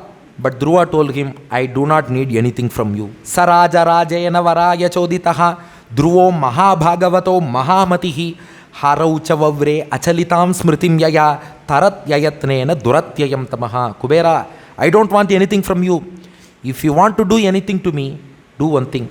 As an elder person, bless me that my bhakti shall grow and grow forever day by day. My bhakti should always grow day by day. Please bless me. I don't want anything from you. Kubera also blessed him. Dhruva lived for 36,000 years, ruled as per dharma, performed a lot of yagas, worshipped Bhagavan. At the end of his tenure, he coronated his eldest son and proceeded to Badrinath. From Badrinath only, he is going to the place of pole star. So he went to Badrinath. When he was in Badrinath, a divine plane, a vimanam, a daivika vimanam, a divine plane descended down. Nanda, Sunanda, 2 Vishnududas got down from that divine plane and welcomed Dhruva inside that plane. Sadadarsha vimanagryam nabasova tarat Dhruvaha vibrajayat dashadishaha rakapatim vivoditham. Nanda, Sunanda, 2 Vishnududas were there in that divine plane. They got down, they welcomed Dhruva. Please get into this divine plane. Dhruva was about to place his feet inside that vimanam. At that time, Yama came in front of Dhruva with folded hands, and Yama told him, please place your foot on my head before entering into the plane. Because whoever chants the divine names of Bhagavan, they can place their foot on the head of Yama. தொண்டரடி Podiyazhwar சேசின் திருமாலை காவலில் புலனை வைத்து கலிதன்னை கடக்க பாய்ந்து நாவலிட்டு உழிதருகின்றோம் நமந்தமர் தலைகள் மீதே மிருத்யோர் மூர்தினி பதம் தத்வா ஆருரோக அத்புதம் கிரகம். Dhruva placed his foot on the head of Yama and entered into the divine plane. Now the plane started from Badrinath towards the position of pole star. Halfway, Dhruva told Nanda and Sunanda, oh my God, I have forgotten my mother. My mother Suniti is still in the palace. His father Uttanapada, he went to forest and meditated on Bhagavan and attained moksham. His mother Suniti, she was still in the palace. Oh, I have left out my mother. Nanda and Sunanda told him, look at that plane. There was one more divine plane which was flying forward even before their plane. Darshaya Masatur Devim Puroyanena Gachatim. They showed him, see there. Another plane was flying above them. They told him, your mother is flying to Dhruvasthanam in that plane. She will reach Dhruvasthanam before you. Dhruva asked, it was I who performed meditation, penance, everything towards Bhagavan. But my mother will reach Dhruvasthanam even before me. How is it possible? Dhruva asked. Nanda and Sunanda told him, people who encourage others to get involved in devotion will get blessings of Bhagavan first than the people who themselves engage in devotion. So Srimati Janaki Ravindran and her family will get the blessings first. Then only the speaker, then only listeners. So the people who encourage others to involve in devotion, they get the blessings of Bhagavan first. Then only the other people, the actual people who engage in devotion, they get the blessings only later. That's why your mother will reach Dhruva Padavi first. You can go there next to her. And then Dhruva reached that position of pole star, Dhruvasthanam, and even now he is shining bright as the pole star, and the entire world is looking at him with upward gaze, with awe, with wonder, with reverence, and with respect. And he is a guiding star for all the children who want to engage in devotion. If you want to engage in devotion, emulate him. Bhagavan will rise you. He will take you to great altitudes, just like he took up Dhruva and made him the pole star. So he is a shining beacon of light for all youngsters who want to engage in devotion. Usually whenever we speak about any charitram, thus we conclude that thus the life of that person ended. But for Dhruva it is not the case. He is still living as the pole star, and only at the end of this kalpam, at the end of this cycle of creation, he is going to attain Vaikuntham or liberation. Shukabrahmam also says, listening to Dhruva Charitram on specific days and time is considered very auspicious. Regarding Tithis, Paurnami, Chaturdashi, Dwadashi, Saptami are very, very auspicious days to listen to Dhruva Charitra. Yes, Paurnami, Chaturdashi, Dwadashi, Saptami. Regarding stars, Shravana Nakshatra is very auspicious to listen to Dhruva Charitra. First day of a month in the solar calendar, the first day of a month is very auspicious. Regarding days, Sunday, because then only office goers can also attend. So Sunday is considered very auspicious to listen to Dhruva Charitram. Finally, Sandhya Kalam, the time of dusk, when we are enjoying this Sandhya Kalam, is the best time, most auspicious time to enjoy Dhruva Charitram. Okay, what is the benefit? What is the Palashruti? Shukabrahmam says, Dhanyam, listening to Dhruva Charitram gives you wealth. Yashasyam, fame. Ayushyam, long life. Like Dhruva, 36,000 years, long life. Punyam, it gives you punyam, merits. Swastyayanam mahat, auspiciousness, mangalam. Very soon, one auspicious event will come to your home. Swargyam, happy life. Drauvyam, firm mind with conviction, determination and perseverance, like Dhruva. Saumanasyam, it will ensure that all our family disputes are settled. Peace will prevail in families. That is Saumanasyam, peace within families, because Dhruva, that is Uttama, Suruchi, Suniti, everybody reconciled later. Similarly, all family disputes will get settled if you listen to Dhruva Charitram. Prashasyam Agamarshanam, it cleanses us of all our sins. Shutvaitat Sraddhaya Bhikshnam. Now Shukabrahmam puts an asterisk mark and says TNC apply. TNC apply. You might have seen the mutual fund advertisements. The advertisement will go very slowly. Finally, they will read out very fast. Mutual funds are investment are separate markets. Please read after investing. Actually, it is very important. Mutual fund investments are subject to market risks. Please read the offer document carefully before investing. That is TNC. Here TNC apply. Shrutvaitat Shraddhaya Bhikshnam. You should have listened to it with Shraddha. Shraddha means utmost sincerity and faith. Faith is called Shraddha. We have to listen to it with faith and sincerity. Achyuta Priya Cheshtitam, because this is very, very, very, very dear to Bhagavan. Dhruva is dear to Bhagavan. Dhruva Charitram is dear to Bhagavan. If you listen with Shraddha, Bhaved Bhaktir Bhagavati, you will get devotion to Bhagavan, just like the devotion of Dhruva. Yeya Syat Klesha Sankshayaha. With that devotion, all our troubles will vanish. Those who listen to Dhruva Charitram with utmost sincerity and faith, all their troubles will get vanished and they will be blessed with great devotion, firm devotion like Dhruva. With this we conclude Dhruva Charitram. Now we proceed to the 5th canto of Srimad Bhagavatam, Jadabharata Charitram. Where are we now? Southern banks of Ganges. Shuka Brahmam in Acharya Pitam, Parikshit sitting northwards on the Darba grass, Rishis assembled all around. We are also in that group only. Krishna is seated on our lap. You enjoy Bhagavata's Charitram, I will also enjoy with you. Everything is ready. Now the 5th chapter, 5th canto, 7th chapter, Jadabharata Charitram starts. Narayana incarnated as Rishabha Yogi Deva. It is a rare incarnation of Bhagavan. That Rishabha Yogi taught yoga to this universe. The son of that Rishabha Yogi was Bharata, who is the senior most Bharata of our nation. In our nation we have got 4 Bharatas.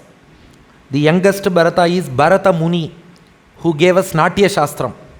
He is one Bharata. The 3rd Bharata is Rama's younger brother, the son of Kaikeyi. He is also Bharata. 2nd Bharata is Dushyanta Shakuntala's son. He is also Bharata. The 1st Bharata is son of this Rishabha Yoginatha. He is also Bharata. But Swami Vedanta Deshika said there is one 5th Bharata. Do you know 5th Bharata? Natha Muni. The Sri Vaishnava preceptor Natha Muni is 5th Bharata. He says in Paduka Sahasram, because Natha Muni gave us Tamil Prabandham Alvar Pasurams with Bhavam, Ragam and Talam. Bhavam, Ba. Ragam, Ra, Talam, Ta, Ba, Ra, Ta. He is Bharata. So Natha Muni, who gave Divya Prabandham Tamil Vedas with Bhava, Raga, Tala, is our 5th Bharata for Sri Vaishnava tradition.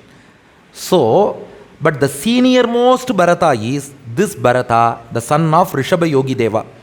Bharatastu Mahabhagavataha. These chapters Shuka Brahmam has described in prose form, not poetic form. Bharatastu Mahabhagavataha Yada Bhagavata Avanitala Paripalanaya Sanchintitaha. Rishabha Yoginatha installed this Bharata, his son, as the king of Ajanaba Desha. Do you know Ajanaba Desham?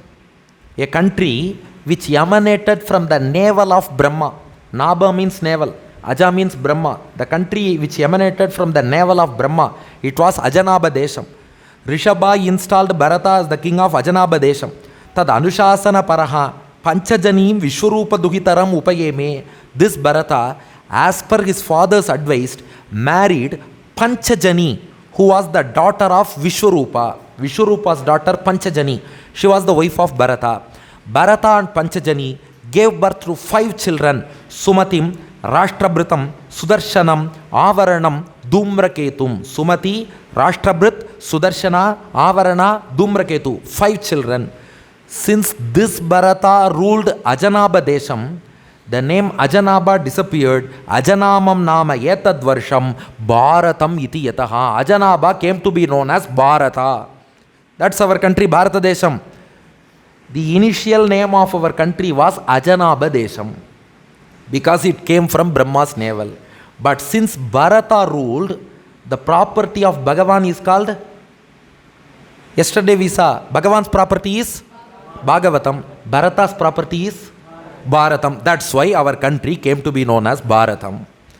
So we call this country Bharat, Bharat, Bharat. How did that name come from? It came from this Bharata. This Bharata ruled our country as per Dharma. After his regime, after his tenure, he divided the nation into 5 equal parts and distributed it evenly among his 5 sons.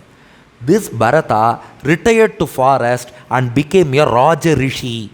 If a Raja becomes a Rishi through penance, he will be called Raja Rishi. If a Brahmana becomes Rishi, he will be called Brahma Rishi.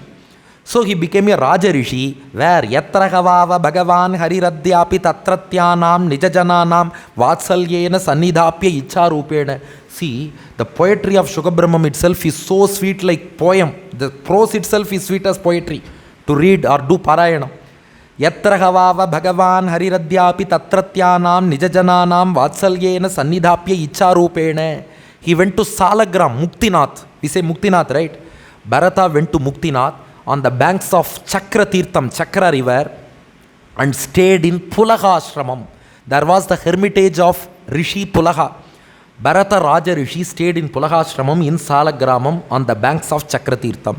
He used to perform daily puja to his deity of Lord Sriman Narayana. Tasmin vava kilasa ekalaha Pulahashrama upavane vivida kusuma kisalaya tulasi kambubihi. For that Tiruvaradanam daily puja, just see how Sukabrahmam has described his daily puja. He would bring holy water from Chakratirtham, he will gather flowers, he will bring tulasi, and then Kandamula Palopahara Ische, he will bring fruits and tubers to be offered as Naivedyam to Bhagavan. Samihamano Bhagavata Aradhanam Vivikta Uparata Vishayabhilashaha, without attachment to any material desires. Upabhrito Upashamaha, with a peaceful, tranquil mind. Param Nirvriti Mavapa. He would perform daily puja to Bhagavan. During that puja itself, he attained great bliss, which appeared as if he was watching a trailer of Vaikuntha Mokshanubhavam.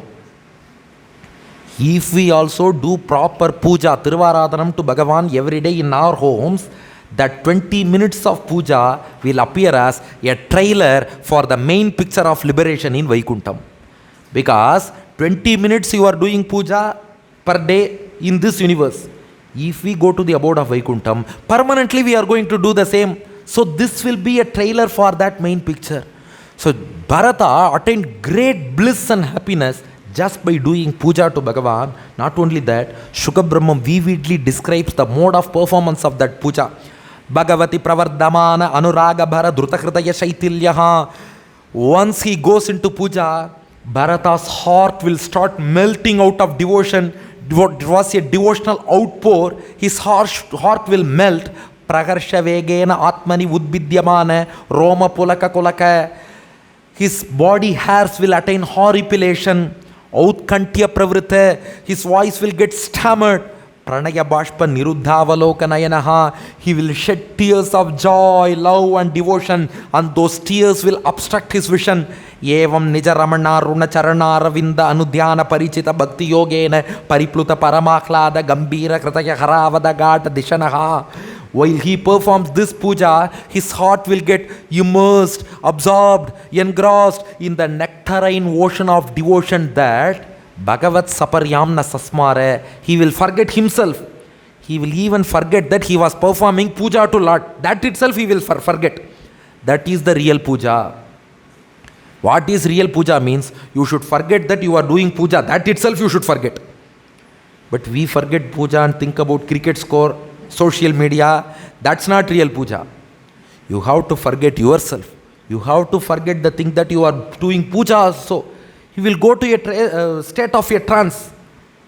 After some time, Bharata will come out from the trance, come back to normal. Then he will think, what parts of puja are over? What have to be completed? He will think for a while. He will look at all those things which are kept for pujas. He will deduce that such and such parts are over, such and such parts have to be completed. Based on that, he will continue puja from that point onwards. Again, he will go to trance. He will enjoy the bliss of Bhagavan. Then he will come back to normal. Then he will continue puja. This kind of daily puja, this Bharata did to Bhagavan. Now coming to the 8th chapter of the 5th canto.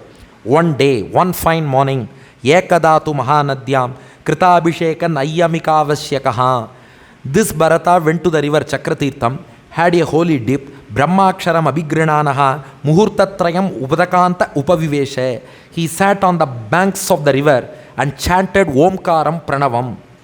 At that time, a doe means deer, female deer is called doe.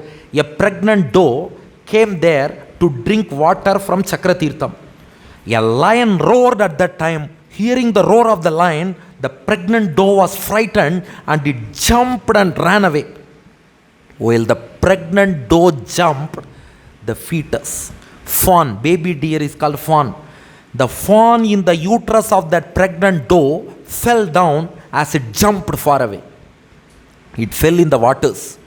But unaware of that, this doe was running towards a hill in fear of that lion. Without noticing the fawn that had fallen down, due to blood loss and shock, that mother deer, pregnant doe, died in the hill itself. Bharata saw this scene. Mother just gave birth to a fawn in front of his eyes, died in the hill. That poor motherless fawn, it had fallen in water. Bharata was overwhelmed with compassion, because a rishi should show compassion to all creatures. We saw in Dhruva Charitram itself. Titikshaya, Karunaya, Maitriya. So compassion. Bandhuriva anukampaya rajarishihi bharataha adaya mridamataram iti ashrama padam anayat. He brought that fawn to his hermitage and brought it up as his own child. Now this started changing his life. Thus far everything was going smoothly. He was meditating on Bhagavan. But now tasya havayena kunaka uchaihi ye tasmin krita nijabhimanasya aharahastat poshana. He was taking care of it. Palana, he was growing it up. Lalana, he was playing with it. Prinana, he was trying to please that fawn. Anudhyanena, he started meditating on that fawn. He forgot meditation on Bhagavan. He started meditating on that baby deer, fawn. Atma niyamaha sahayamaha purusha paricharyadayaha ekaikashaha katipayena agarganena vyujyamanaha. Step by step, he started leaving his austerities. He started leaving his anuttanams. He started leaving all his acharams. He even forgot Bhagavan. He forgot doing puja. At one stage, he forgot himself in puja. At this stage, he forgot puja itself. He forgot Bhagavan himself. Kila sarvameva udavasan. He left out everything, and his full-time job was to take care of that fawn. That fawn became a grown-up deer. It would go outside. Still, even after it became a grown-up deer, Bharata would be worried about that fawn, deer only. It should return safely. Lions or tigers should not harm my deer. He was always focused on that deer, always thinking about that deer. And because of that, now Bharata, he was in his deathbed. Even in his deathbed, he was thinking about that deer. Who will take care of it after my death? Very important. Who will take care of that deer after my death? Shukabrahmam describes, Tadanim api parshvavartinam atmajam iva anushochantam. Just like a son or daughter should be by the side of his parent at their deathbed, the deer was by the side of Bharata at his deathbed. Abhivikshamano mriga eva abhiniveshita manaha visrijya lokam imam saha mrigena kalevaram mritam anunam mrita janmanusmritihi itaravat mriga shariram avapa.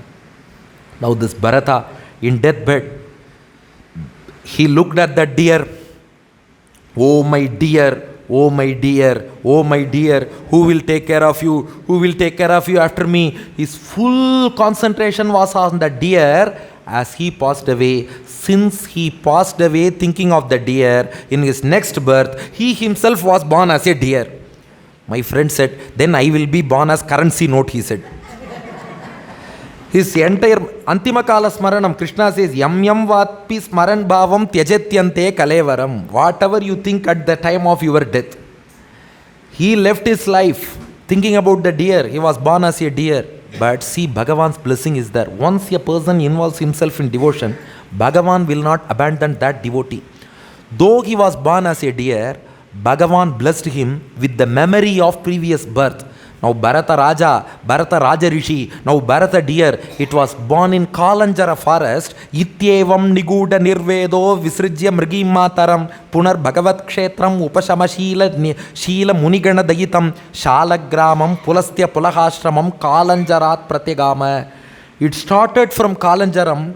It realized, I was born as a human being. It is rare to get a human birth in Bharata Desham. Yet I wasted that birth, thought of a deer and ended up being a deer. He felt sorry that Bharata deer came all the way to Salagramam, Muktinath, Pulahashramam, Chakratirtham from Kalanjaram and saw his ashramam. Oh my God, I have wasted my life. Felt very sorry. Tasminnapi kalam pratikshamanaha sangacha brishamudvignaha sushka parna trina virudha vartamanaha shariram tirthodaka klinnam utsasarja. Consumed that Bharata deer, consumed only dried leaves and expected the time of death. And when the time came, that Bharata deer fell in the waters of Chakratirtham and left the mortal coil meditating on Bhagavan this time. Yet his Bhakti Yogam is not complete enough to get liberation. But at least he meditated on Bhagavan, chanting one verse. Yajnaya dharma pataye vidhinaipunaya yogaya sankhya shirase prakritishwaraya narayanaya harage nama ityudaram hasyan mrigatvam apiyas samudajahara. Just heaping praises on Bhagavan, that Bharata deer with memory of previous birth left its mortal coil in Chakratirtham, as a result of which 5th canto 9th chapter, the same Bharata was born as a Brahmin in Angiras Gotram. Now the third birth, again he was named Bharata only. First he was Bharata Raja, then Bharata Raja Rishi, then Bharata deer, now Bharata Brahmana. There was a great Brahmin in Angiras Gotram. He had 2 wives. His elder wife had 9 sons. His younger wife had 1 son and 1 daughter. This Bharata was born as the only son of that younger wife. So one Angirasa Brahmana, name not mentioned, he had 2 wives. Elder wife has 9 sons. Younger wife, 1 son, 1 daughter. Bharata was born as that son. In that birth, he started meditating on Bhagavan right from birth, and his Bhakti Yoga had attained perfection by now. He is entitled for liberation at the end of that birth. That Vidya, Brahma Vidya, has been completed now. Bhagavata karma bandha vidvamsana shravana smarana guna vivarana charana aravinda yugalam manasa vidadhatmanaha. Incessantly he started meditation on Bhagavan, and even if he opens his eyes, the thumb-sized form of Bhagavan appears in front of his nose, which is called Darshana Samanakaram. The Brahma Vidya has attained perfection. He is entitled for liberation. Now Bharata thought, I have attained this much perfection after 3 births. Now from this point I should avoid all hindrances, because we play that game of snake and ladders. Just when we go up in a ladder, some snake will bite us and push us down. I should not give way to those snakes hereafter. So, pratigatam ashankamanaha bhagavad anugrahena anusmritasva purva janmavalihi. Often he thought of his previous births. No. When I was a Raja Rishi, I caught sight of a deer and all problems cropped up from that point. No. That's why Atmanam Unmatta, he showed up himself as a mentally challenged person to others. Jada, he showed up himself as a lazy person. Andha, as a blind person. Badira, as a deaf person. Swarupena darshayamasa lokasya. He wanted to avoid all hindrances. Not only that, when his father, great Vedic scholar, he taught him Vedas. Chant Vedas, starting from the first verse, Om Agni Mile Purohitam. Bharata was silent, deaf, blind, dumb. Agni Mile Purohitam, tell me. He was silent. Father was shocked. I am teaching him Vedas. This child is not repeating. His father was shocked. But Bharata's intention was different. He had already learnt Vedas when he was a king. He need not learn again. And his concern was, if I start reciting Vedas, then I may be carried away by any other thing. I may forget Bhagavan. I am meditating on Bhagavan. I am happy. I know Vedas. It's in my memory. So he is not repeating. His father was shocked. Father tried a lot to teach Vedas, but in vain. His parents passed away with time, because my son is not learning Vedas, then how will he survive? Without Vedic knowledge, how can he survive? With this worry itself, his parents passed away. He had his brothers. Brothers were not ready to feed him. They named him Jadabharata. He is Jada means lazy person. He is not mere Bharata. He is Jadabharata, lazy person. We won't feed him. They sent him out. Now this Bharata, he did not commit suicide, because he knew it's Bhagavan's wish. He has given us certain lifespan to live with this body. We should not go against the wish of Bhagavan. As per our karma, whatever lifespan is assigned for us, we have to live in this body. So Bharata, to eke out his living, worked in paddy fields. And yet whatever the owners gave, it may be broken rice, it may be brawn, or it may be oil cake, or even fodder, whatever they gave, Bharata ate it happily. He wore only dirty clothes. He would lie on the floor. In this stage, there was one Kali Upasaka.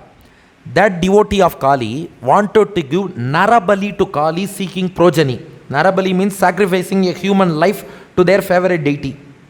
That Kali Upasaka chose this Bharata because Bharata would be well built. He appeared very fat and well built. So I can sacrifice this life. He took Jadabharata to Kali and tried to chop off his head as Narabali, but Kali got shocked and angry. Oh, he is a great Bhagavata, great devotee. How dare you sacrifice him as Narabali to me and incur sin? No. Kali appeared from that deity form Vigraham and she chopped off the head of that Kali Upasaka. Shuka Brahmam says, Yevamevatu Mahadabicharati Kramaha Karsnyena Atmani Palati. What can you understand from this Charitram? Kali Upasaka tried to kill Jadabharata. Kali killed that Upasaka himself. What does this teach you? If you try to inflict harm to great devotees, you can't inflict harm to them, but what you try to inflict on them, that same thing will come back to you. Bhagavan will punish you. We say ball thrown at the wall, it will come back to you. Every action has an equal and opposite reaction, Newton's third law. So if you try to inflict harm on any great devotees, the same thing will be returned to you from Bhagavan, but those devotees will not get affected by all these things. Now we go to the 10th chapter of the 5th canto. This is the most important part of Jadabharata's life. There was a king by name Rahugana. He was ruling Sindhu Sauvira kingdom. Sindhu Sauvira king Rahugana, he wanted to meet Kapila Rishi to get Upadesham about Atma, the self, Jivatma. He wanted to know about the individual soul. He wanted to get Upadesham teachings from Kapila. For that he summoned his servants. Please carry me in a palanquin to the place of Kapila's ashram. But the commander of the king observed that there were only 3 servants to carry the palanquin. 4 people are needed. Where can we find the 4th person? When he came by the banks of river Ikshumati, our well-built Bharata was sitting there. He saw, oh, this Jadabharata appears well-built. So that commander brought Jadabharata as the 4th person to carry the palanquin for the king. Bharata performed all coolie work to earn his living because I have to survive till this lifespan. So Bharata came happily. Now 4 people, 3 ordinary people who are carrying the palanquin. The 4th one is a special person, Jadabharata. Those 4 were carrying the palanquin of the king, Sauvira Raja Rahugana, to Kapilashram. Yada hi dvijavarasya, the buck stops here, the problem starts here. Yada hi dvijavarasya ishumatra avalokana anugatehe na samahita purushagatihi tada vishamagatam swashibikam Rahugana upadharya. Now, this Jadabharata, while carrying that palanquin, whenever he sees any small insect or an ant on the ground, he will jump. Oh, my Narayana is there within this creature. I should not trample on it. He will jump. The king will experience a jerk. Another ant goes, Bharata jumps, king jerk. Another insect goes, Bharata jumps, king experiences jerk. The king Rahugana got angry. He asked them, are you going to Kapila Ashramam? Or are you traveling in the roads of Chennai or Mumbai? So much jerk, so much speed breaks. What is happening here? Raja got angry. All of them pointed out to the 4th person. We 3 are all carrying in the proper way. But that 4th person, recently joined person, new admission, he doesn't know how to carry palanquin. He is always jumping. Raja looked at him and asked him with a mocking fashion, by making fun of him. The king Rahugana asks Bharata, Aho kashtam brataha, hello brother, vyaktam uru parishrantaha, you appear very tired. Dirgam advanam, you have walked a long distance. These are all mockery because he didn't walk long distance. He is not appearing so tired. But Raja says, Uru parishrantaha, you appear so tired. Dirgham advanam, you have walked a long distance. Eka eva vuhivan, you are carrying this palanquin as a lone carrier. You don't have anybody else to help you. You are carrying the palanquin alone. Suchiram nati pivaha na sanghana nangaha. You are very old. You are very thin as well. He is well built. He is young. But Raja makes fun of him. You are very old. You are very thin. You are carrying alone. You have walked a long distance. So you are very tired. Oh brother, what are you doing? This is called ironical description. In Sanskrit they say Viparita Lakshana. Vriksha means Vriksha. Mahavriksha means Cactus, Kalli, which is not useful for anything. It is called Mahavriksham. In Tamil we say Nalla Pambu. Nalla Pambu means evil snake. Evil poisonous snake. It is called Nalla Pambu. Similarly, this is Viparita Lakshana. This is ironical description. You appear so tired. You are very old. You are very thin. That's why you are tired. That's why you are jumping. King asked him. But Bharata answers. In the sarcastic manner itself, Bharata gives reply. I am Jano Nama Chalan Pritivyam. O king, I didn't carry the palanquin. He didn't carry the palanquin. Yes, Bharata says, I am Jano Nama Chalan Pritivyam. Yaf Partivahas Kasya Hetoho. Tasyapi Changriyor Adigul Pajanga Januru Madhyora Shirodharangsaha Amse Didarvi Shibika Chayasyam Savira Rajeti Apadesha Aste Yasmin Bhavan Rudanija Bhimanaha Rajasmi Sindush Viti Durmadhandaha. I am not carrying you. Earth is carrying the feet are carrying the knees are carrying the body is carrying the shoulders are carrying the wooden logs are carrying the palanquin is carrying the king. I am not carrying you. Then who are you, he asked. Earth is carrying the feet are carrying the knees are carrying the body is carrying the shoulders are carrying the logs are carrying the palanquin is carrying the king. Then who are you? I am Atma. I am not the body. I am the soul. Tvayoditam vyaktam avipralabdham bartus same syat yadivira bharaha gantur yadisyat adhigamya madhva pivetira shauna vidam pravadaha. I am Atma. I am neither tall nor short. Can you say the individual soul, Jivatma? It is tall or short? Neither tall nor short. Neither stout nor slim. Neither black nor white. Neither old nor young. All souls are atomic, full of knowledge, full of bliss, and all souls are subservient to Bhagavan. This identity does not change. Quantitatively, we may be different individual souls. Quantitatively, they are many, but qualitatively, all are one. Because all Jivatmas are Anumatram, atomic. All Jivatmas are the embodiment of knowledge. All Jivatmas are the personification of bliss. All Jivatmas are subservient to Shriyapati Sriman Narayana. This identity is common for all. So, all are same. But you are sitting up, I am standing down. The reason is our karma. Though the essential nature of all Jivatmas are same, our karma is different. Swaswamya bhavo dhruva idya yatra tarhyuchyate sau vidikritya yogaha. You have done some punyam, so you are seated as a king. I have done some papam, so I am standing as your servant. So, karma creates all these differences.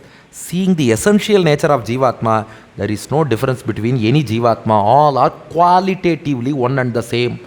The king got down from the palanquin, fell at the feet of Jadabharata. You are Kapila Muni, please teach me further, he said. Jadabharata told him, I am not Kapila Muni, I am Bharata. He narrated all his previous births. My story is different. If you want to know about Jivatma, I will teach you. The 5th canto, 12th chapter, Bharata says, what is Jivatma? Jnanam vishuddham paramarthamekam anantaram tvabhir brahma satyam pratyak prashantam bhagavat shabda sagyam yadvasudevam kavayo vadanti. Time is 7:55. Of course, Ajamila Charitram we can finish in 10 minutes, don't worry. Now, Bharata says, Jivatma, Jnanam, Atma is made of knowledge itself. The door is made of wood. The wall is made of brick. The floor is made of tiles. Atma is made of knowledge. Vishuddham, by essential nature, Jivatma is pure. It is untainted. Paramartham, it should be known by everybody. Everybody has to know about that Jivatma. Ekam, qualitatively same. Though quantitatively many Jivatmas are there, qualitatively all are same. Anantaram tu abhakihi. It has no exterior, no interior. Anantaram, no interior. Abhakihi, no exterior. Why? It is minute. It is atomic. How can you classify interior and exterior for an atomic entity? So it has no exterior, no interior. Brahma Satyam, Brahma. It has Dharma Bhuta Jnanam, cognizing ability. That cognizing ability becomes all pervading at the liberated state. At the liberated state of Jivatma, it can cognize everything. That kind of dharmabhuta jnanam, cognizing ability, this Atma possesses. Satyam, Jivatma is unchanging. Its knowledge may contract and expand, that is different. But the essential nature of Jivatma does not change. It is the embodiment of knowledge, bliss, atomic, subservient to Bhagavan. That nature does not change. Pratyak Prashantam. It is self-revealing. Atma shows it to us directly, because another person need not tell us that we are alive. Even if we are admitted to hospital, we will ask the doctor, is my heart all right? Is my brain all right? We will ask. But will we ask the doctor, am I alive? Nobody will ask the doctor, am I alive? Because we all know that we are alive. That is Pratyak Prashantam. That's the feeling of I. If I am able to deduce that I am existing, nobody else needs to tell that to me. So Pratyak Prashantam shows itself. Bhagavat Shabda Sagyam Yat Vasudevam Kavayo Vadanti. This is the most important. This Jivatma is called Bhagavan Vasudeva. What? Yes. So far all okay. It is made of knowledge. It is pure. It has to be known. It is qualitatively same though quantitatively many. And then no exterior, no interior, because atomic. Brahma, all pervading, dharmabhuta jnanam, cognizing ability. Satyam, unchanging. Pratyak Prashantam, self-revealing. Ninth and last one, Bhagavat Shabda Sagyam Yat Vasudevam. It is Bhagavan Vasudeva. Is this Jivatma Bhagavan Vasudeva? Shruta Prakashikacharya, the Sishya of Nadadu Rammal, has written commentary to Bhagavata Puranam. It is called Shukapakshiyam. Nadadu Rammal Sishya, Kuratalvan's great grandson. You all know Kuratalvan, Kuresha, the Sishya of Ramanuja. His great grandson, Shruta Prakashikacharya, Sudarshana Suri. He has composed a commentary for Bhagavatam. It is called Shukapakshiyam. And 4 centuries before, Veera Raghavacharya composed one Vyakhyanam for Bhagavatam. It is called Bhagavata Chandra Chandrika. Those two great scholars, those two great Mahans, great souls, have clarified this point. How can you call Jivatma as Vasudeva, Bhagavan Vasudeva? Bhagavan Vasudeva is Lord alone. If every Jivatma is called Bhagavan Vasudeva, already many people are proclaiming self-proclaimed gods. God-men are already there. Now you say Bhagavad Vasudevam, Jivatma is Bhagavan. Okay, I am God, everybody will say. You should not understand it like that. Let me give you one example.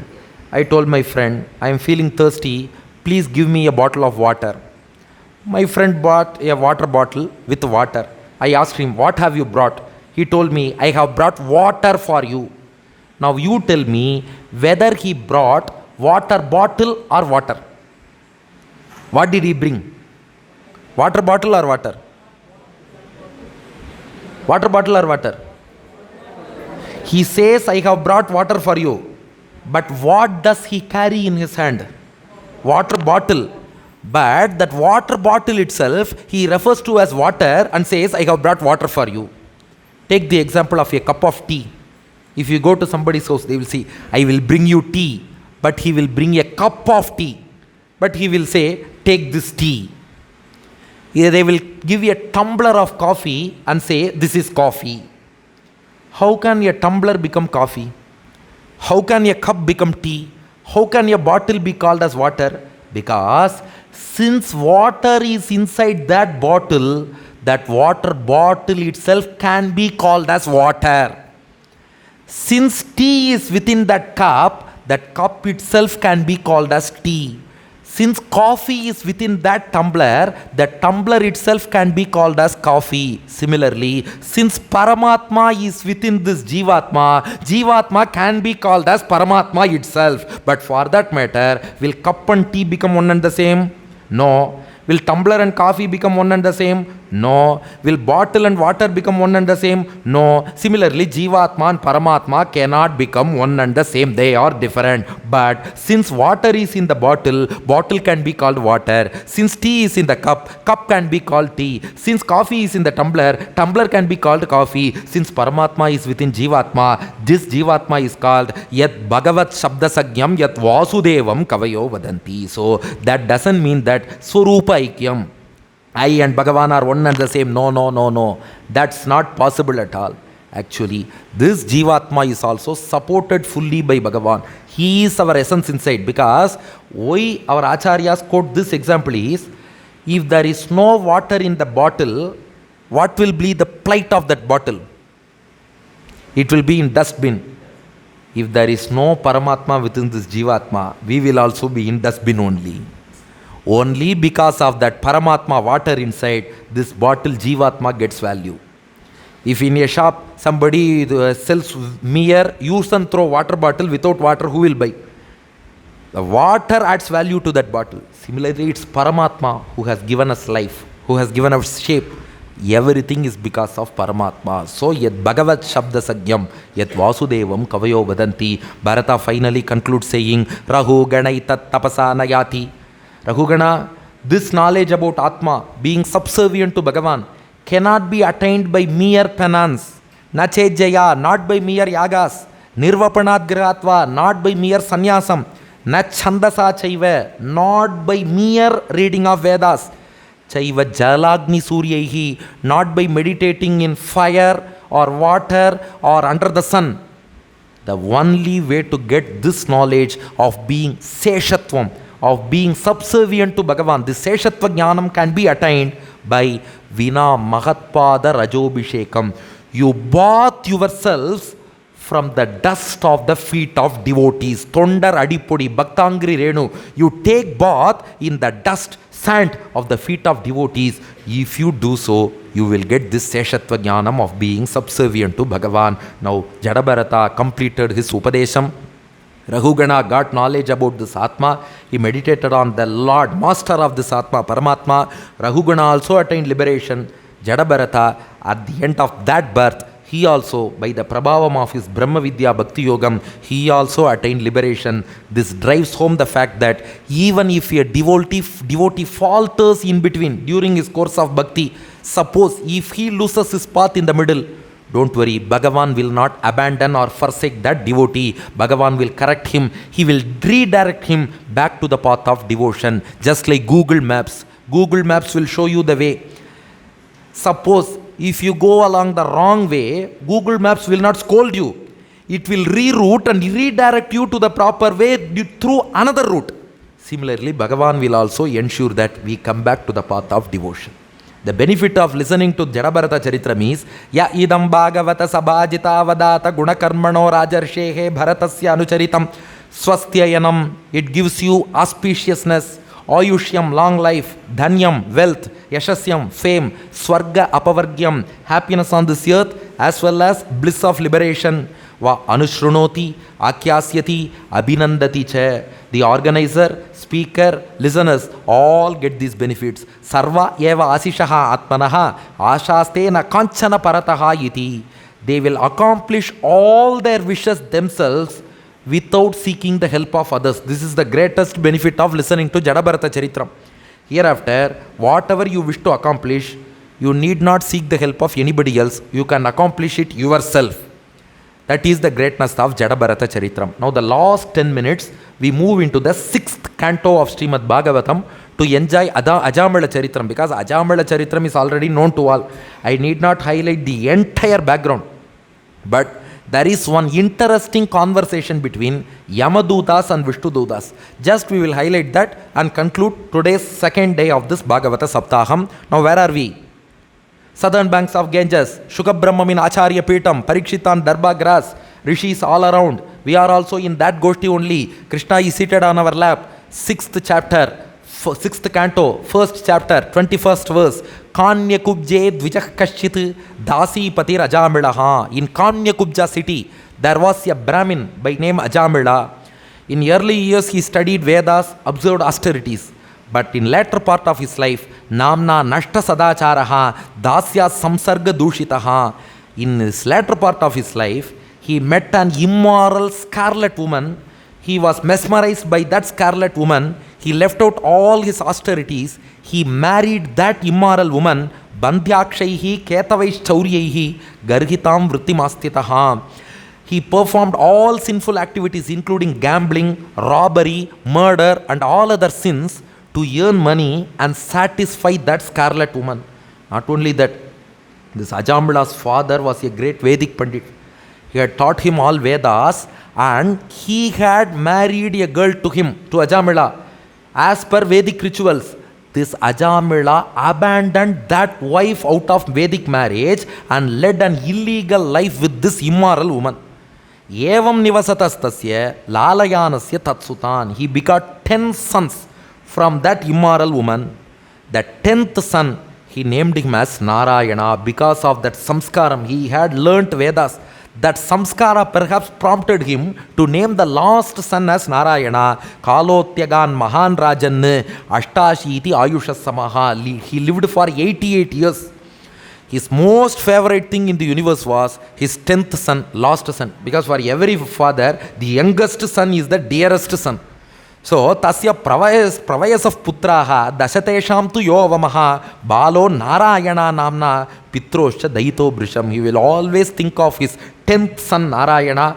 He would love to see the child play with his friends even while sleeping or standing, walking, eating, drinking. Ajamila will be thinking about that 10th son Narayana only.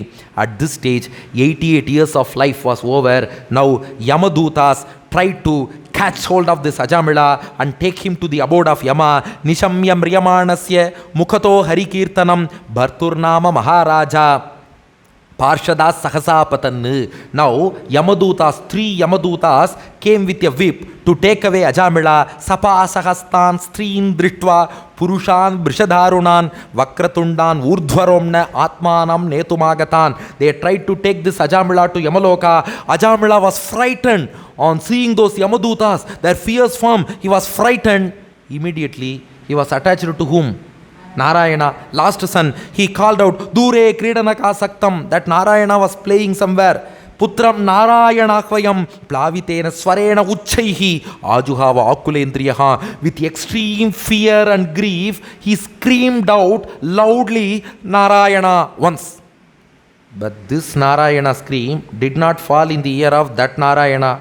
But that scream fell in the ear of our Narayana. He immediately sent 4 Vishnudutas, Sarve Padmapala Shakshaha, Pita Kausheya Vasasaha, Kiritina Kundalinaha, Lasat Pushkara Malinaha, Sarve Chanutana Vayasaha, Sarve Charu Chaturbhujaha, Dhanur Nishangasi, Gada Shanka Chakram Bhujashriyaha.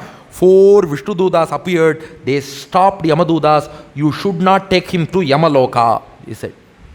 Yamadutas now spoke to Vishnudutas, 3 Yamadutas, 4 Vishnudutas. Now an interesting conversation ensues.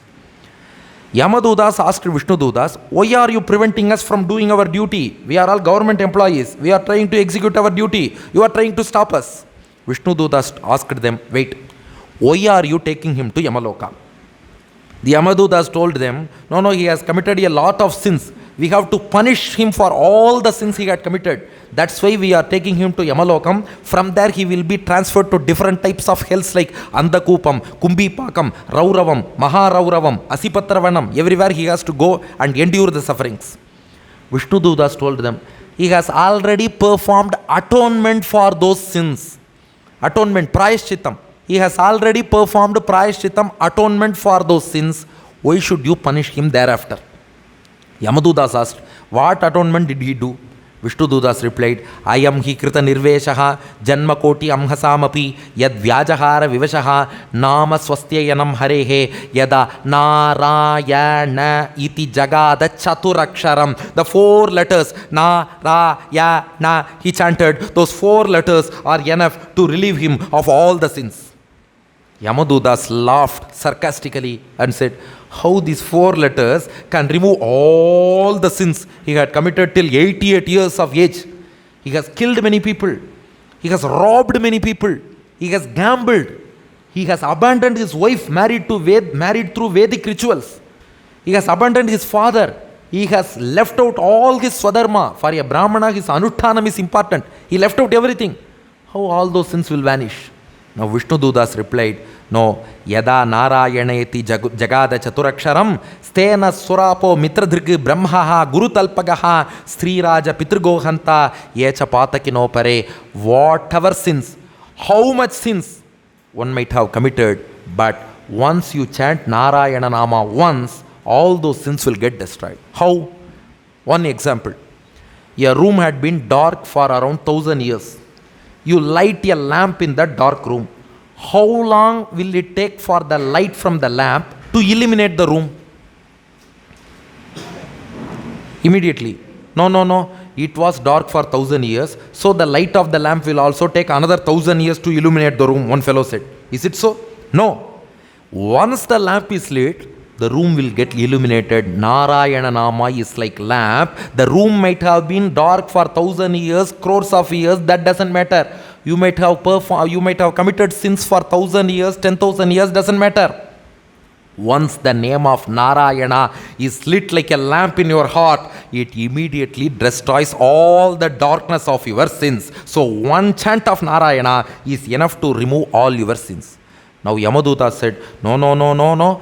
This is a very bad shortcut, because hereafter all people will commit all kinds of sins and they will say, Narayana, all sins gone.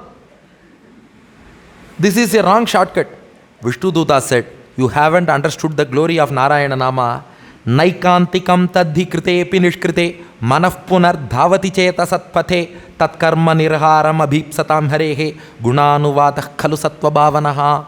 All the other prayaschittams, all the other atonements, they remove the sins, but they do not remove the intention of performing sin again. That's why he performs the sin again even after performing prayashchittam. But Narayana Nama, in addition to removing the sins, it removes the very intent of committing further sins itself. So, once you chant Narayana Nama, you will not get the intention of committing further sins. So, it destroys all the previous sins committed earlier. Not only that, it additionally destroys the intention of committing sin as well. So, this will not be a chant cut. It will not be a bad shortcut. Yamaduta said, no, no. If he had chanted Narayana Nama with devotion, then you can say, yes, he had performed atonement. He cannot be taken to Yamaloka. He called out his son Narayana. You are coming here and telling, oh, he has called our Lord Narayana. This looks like in school, two students were fighting.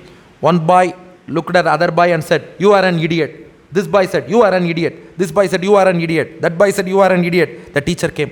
Why are you fighting when I am here? Similarly, he called his son Narayana.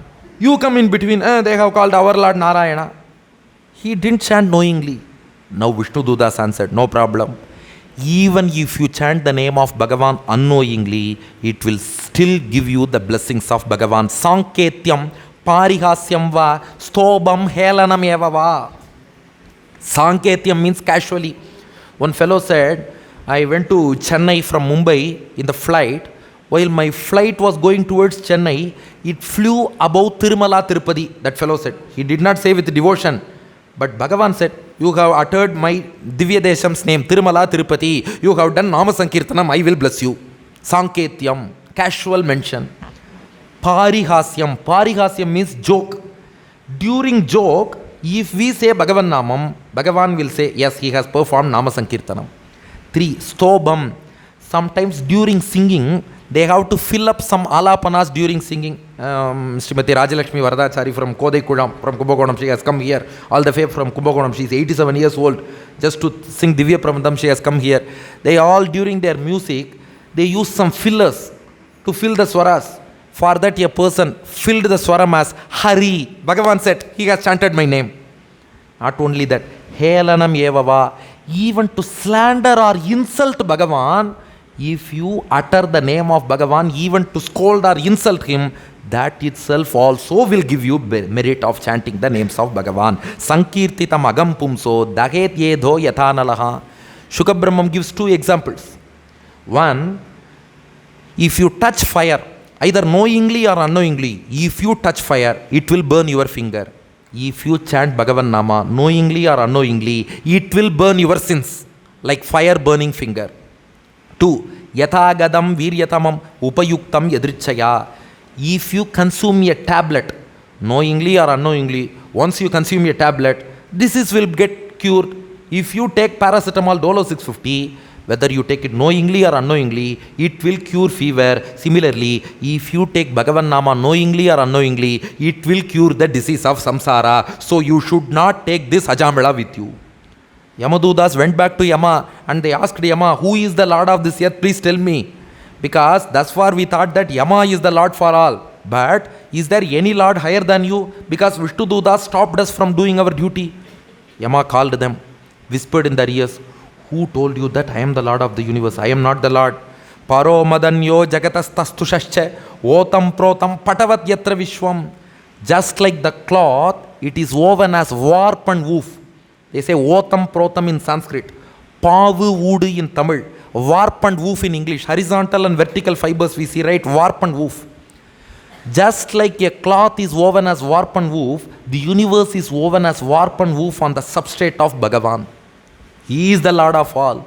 This Bhagavata Dharmam, the greatness of glories of devotees of Bhagavan, is known to 12 people only.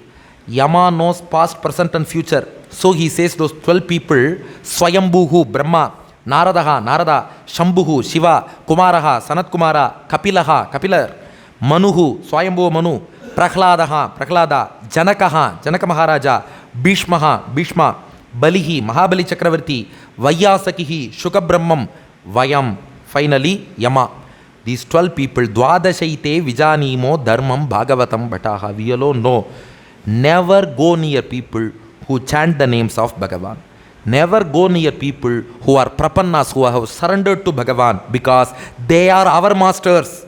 Yama tells Yamadutas, they are our masters. Te deva siddha parigita pavitra gataha yesadavas samadrisho bhagavat prapannaha tanopasidata harer gadaya bhiguptan naisham vayam nachavayaf prabhavama dande. We should not punish them because they are our masters. But go to people who never chant the name of Bhagavan, who never think of the lotus feet of Bhagavan, who never do any kind of service or puja to Bhagavan. Go to them. Jikhva navakti bhagavat gunanamadeyam chetashana smaratita charanaravindam krishnaya no namati yachira ekadapi tananayadvam asataha akrita vishnu krityan. Bring only those people here. Never go to Vaishnavas. Never go to the devotees of Lord Sriman Narayana. Yama instructed his Yamadutas. On the other hand, this Ajamila, Yamadutas left him. Vishnu Dutas also left him. Please note, just because we chant Bhagavan Nama, immediately Bhagavan won't give us liberation. But these Vishnu Dutas saved him from Yamadutas. Vishnu Dutas also went back, Yamadutas also went back. Now Ajamila was filled with so much of remorse and shame. Oh my God, I got a Janma of a Vedic scholar, but wasted this birth. How silly I had been to go behind such an immoral woman and lose all my austerities. It's so wrong. Let me mend myself. Now Ajamila, iti jata sunirvedaha kshanasangena sadhunam. Because of that satsangam, association with those Vishnudutas, Ajamila developed devotion to Lord Sriman Narayana. Ganga dwaram upeyage mukta sarvanu bandhanaha. He came to the banks of Ganga to perform Bhakti Yoga Dhyanam. Satasmin Devasadane Asino Yogamastitaha. Took a holy dip in Ganges, sat in Padmasanam, performed pranayamam and involved himself in yogam.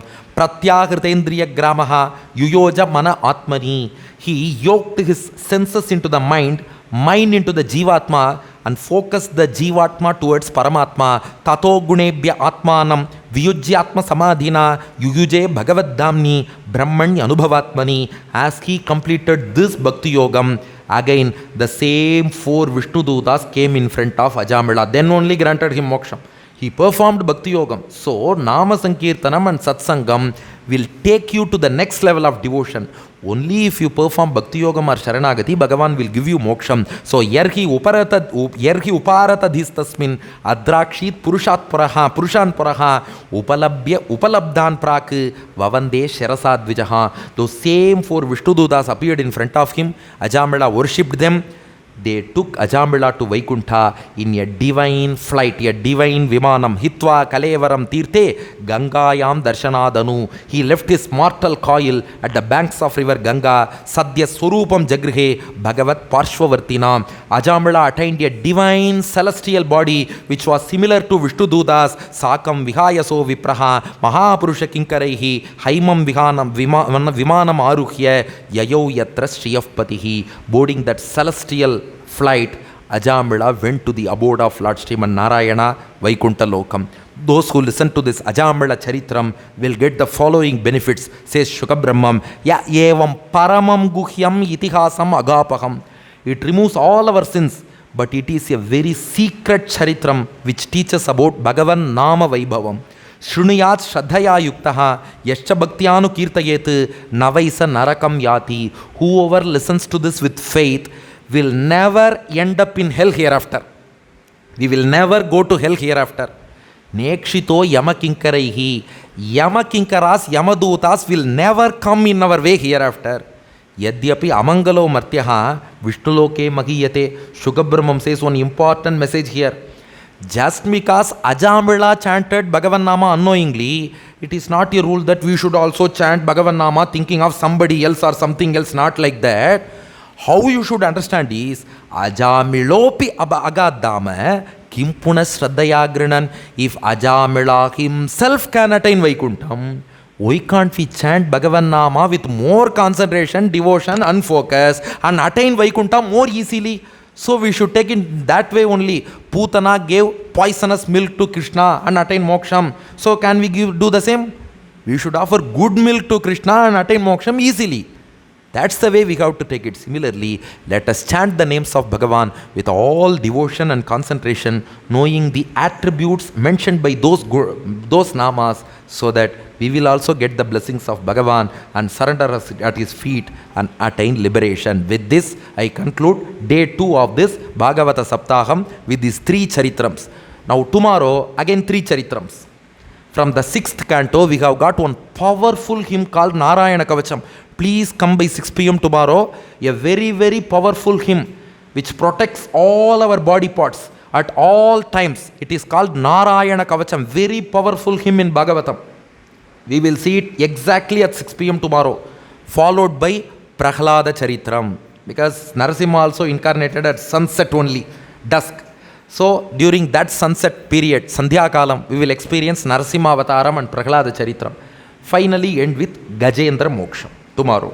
So by tomorrow, the first part of 8th canto, Gajendra Moksham, till that we would have concluded. Evametad Bhagavatam Akhyana Bhadramastuvaha Pravyaharata Visrabdam Balam Vishtoh Pravardhatam Labastesham Jayastesham Kutastesham Parabhavaha Esham Indivarashyamo Hridayastho Janardanaha Kaveri Vardatam Kale Kale Varshatu Vasavaha Sriranganatho Jayatu Srirangashishya Vardatam Mangalam Yadavendraya Mahaniya Gunabdhage Vasudeva Tanujaya Vasudevaya Mangalam Mangalashasana Parir Madacharya Purogamaihi Sarvesha Purvairacharya Satkritaya Astu Mangalam.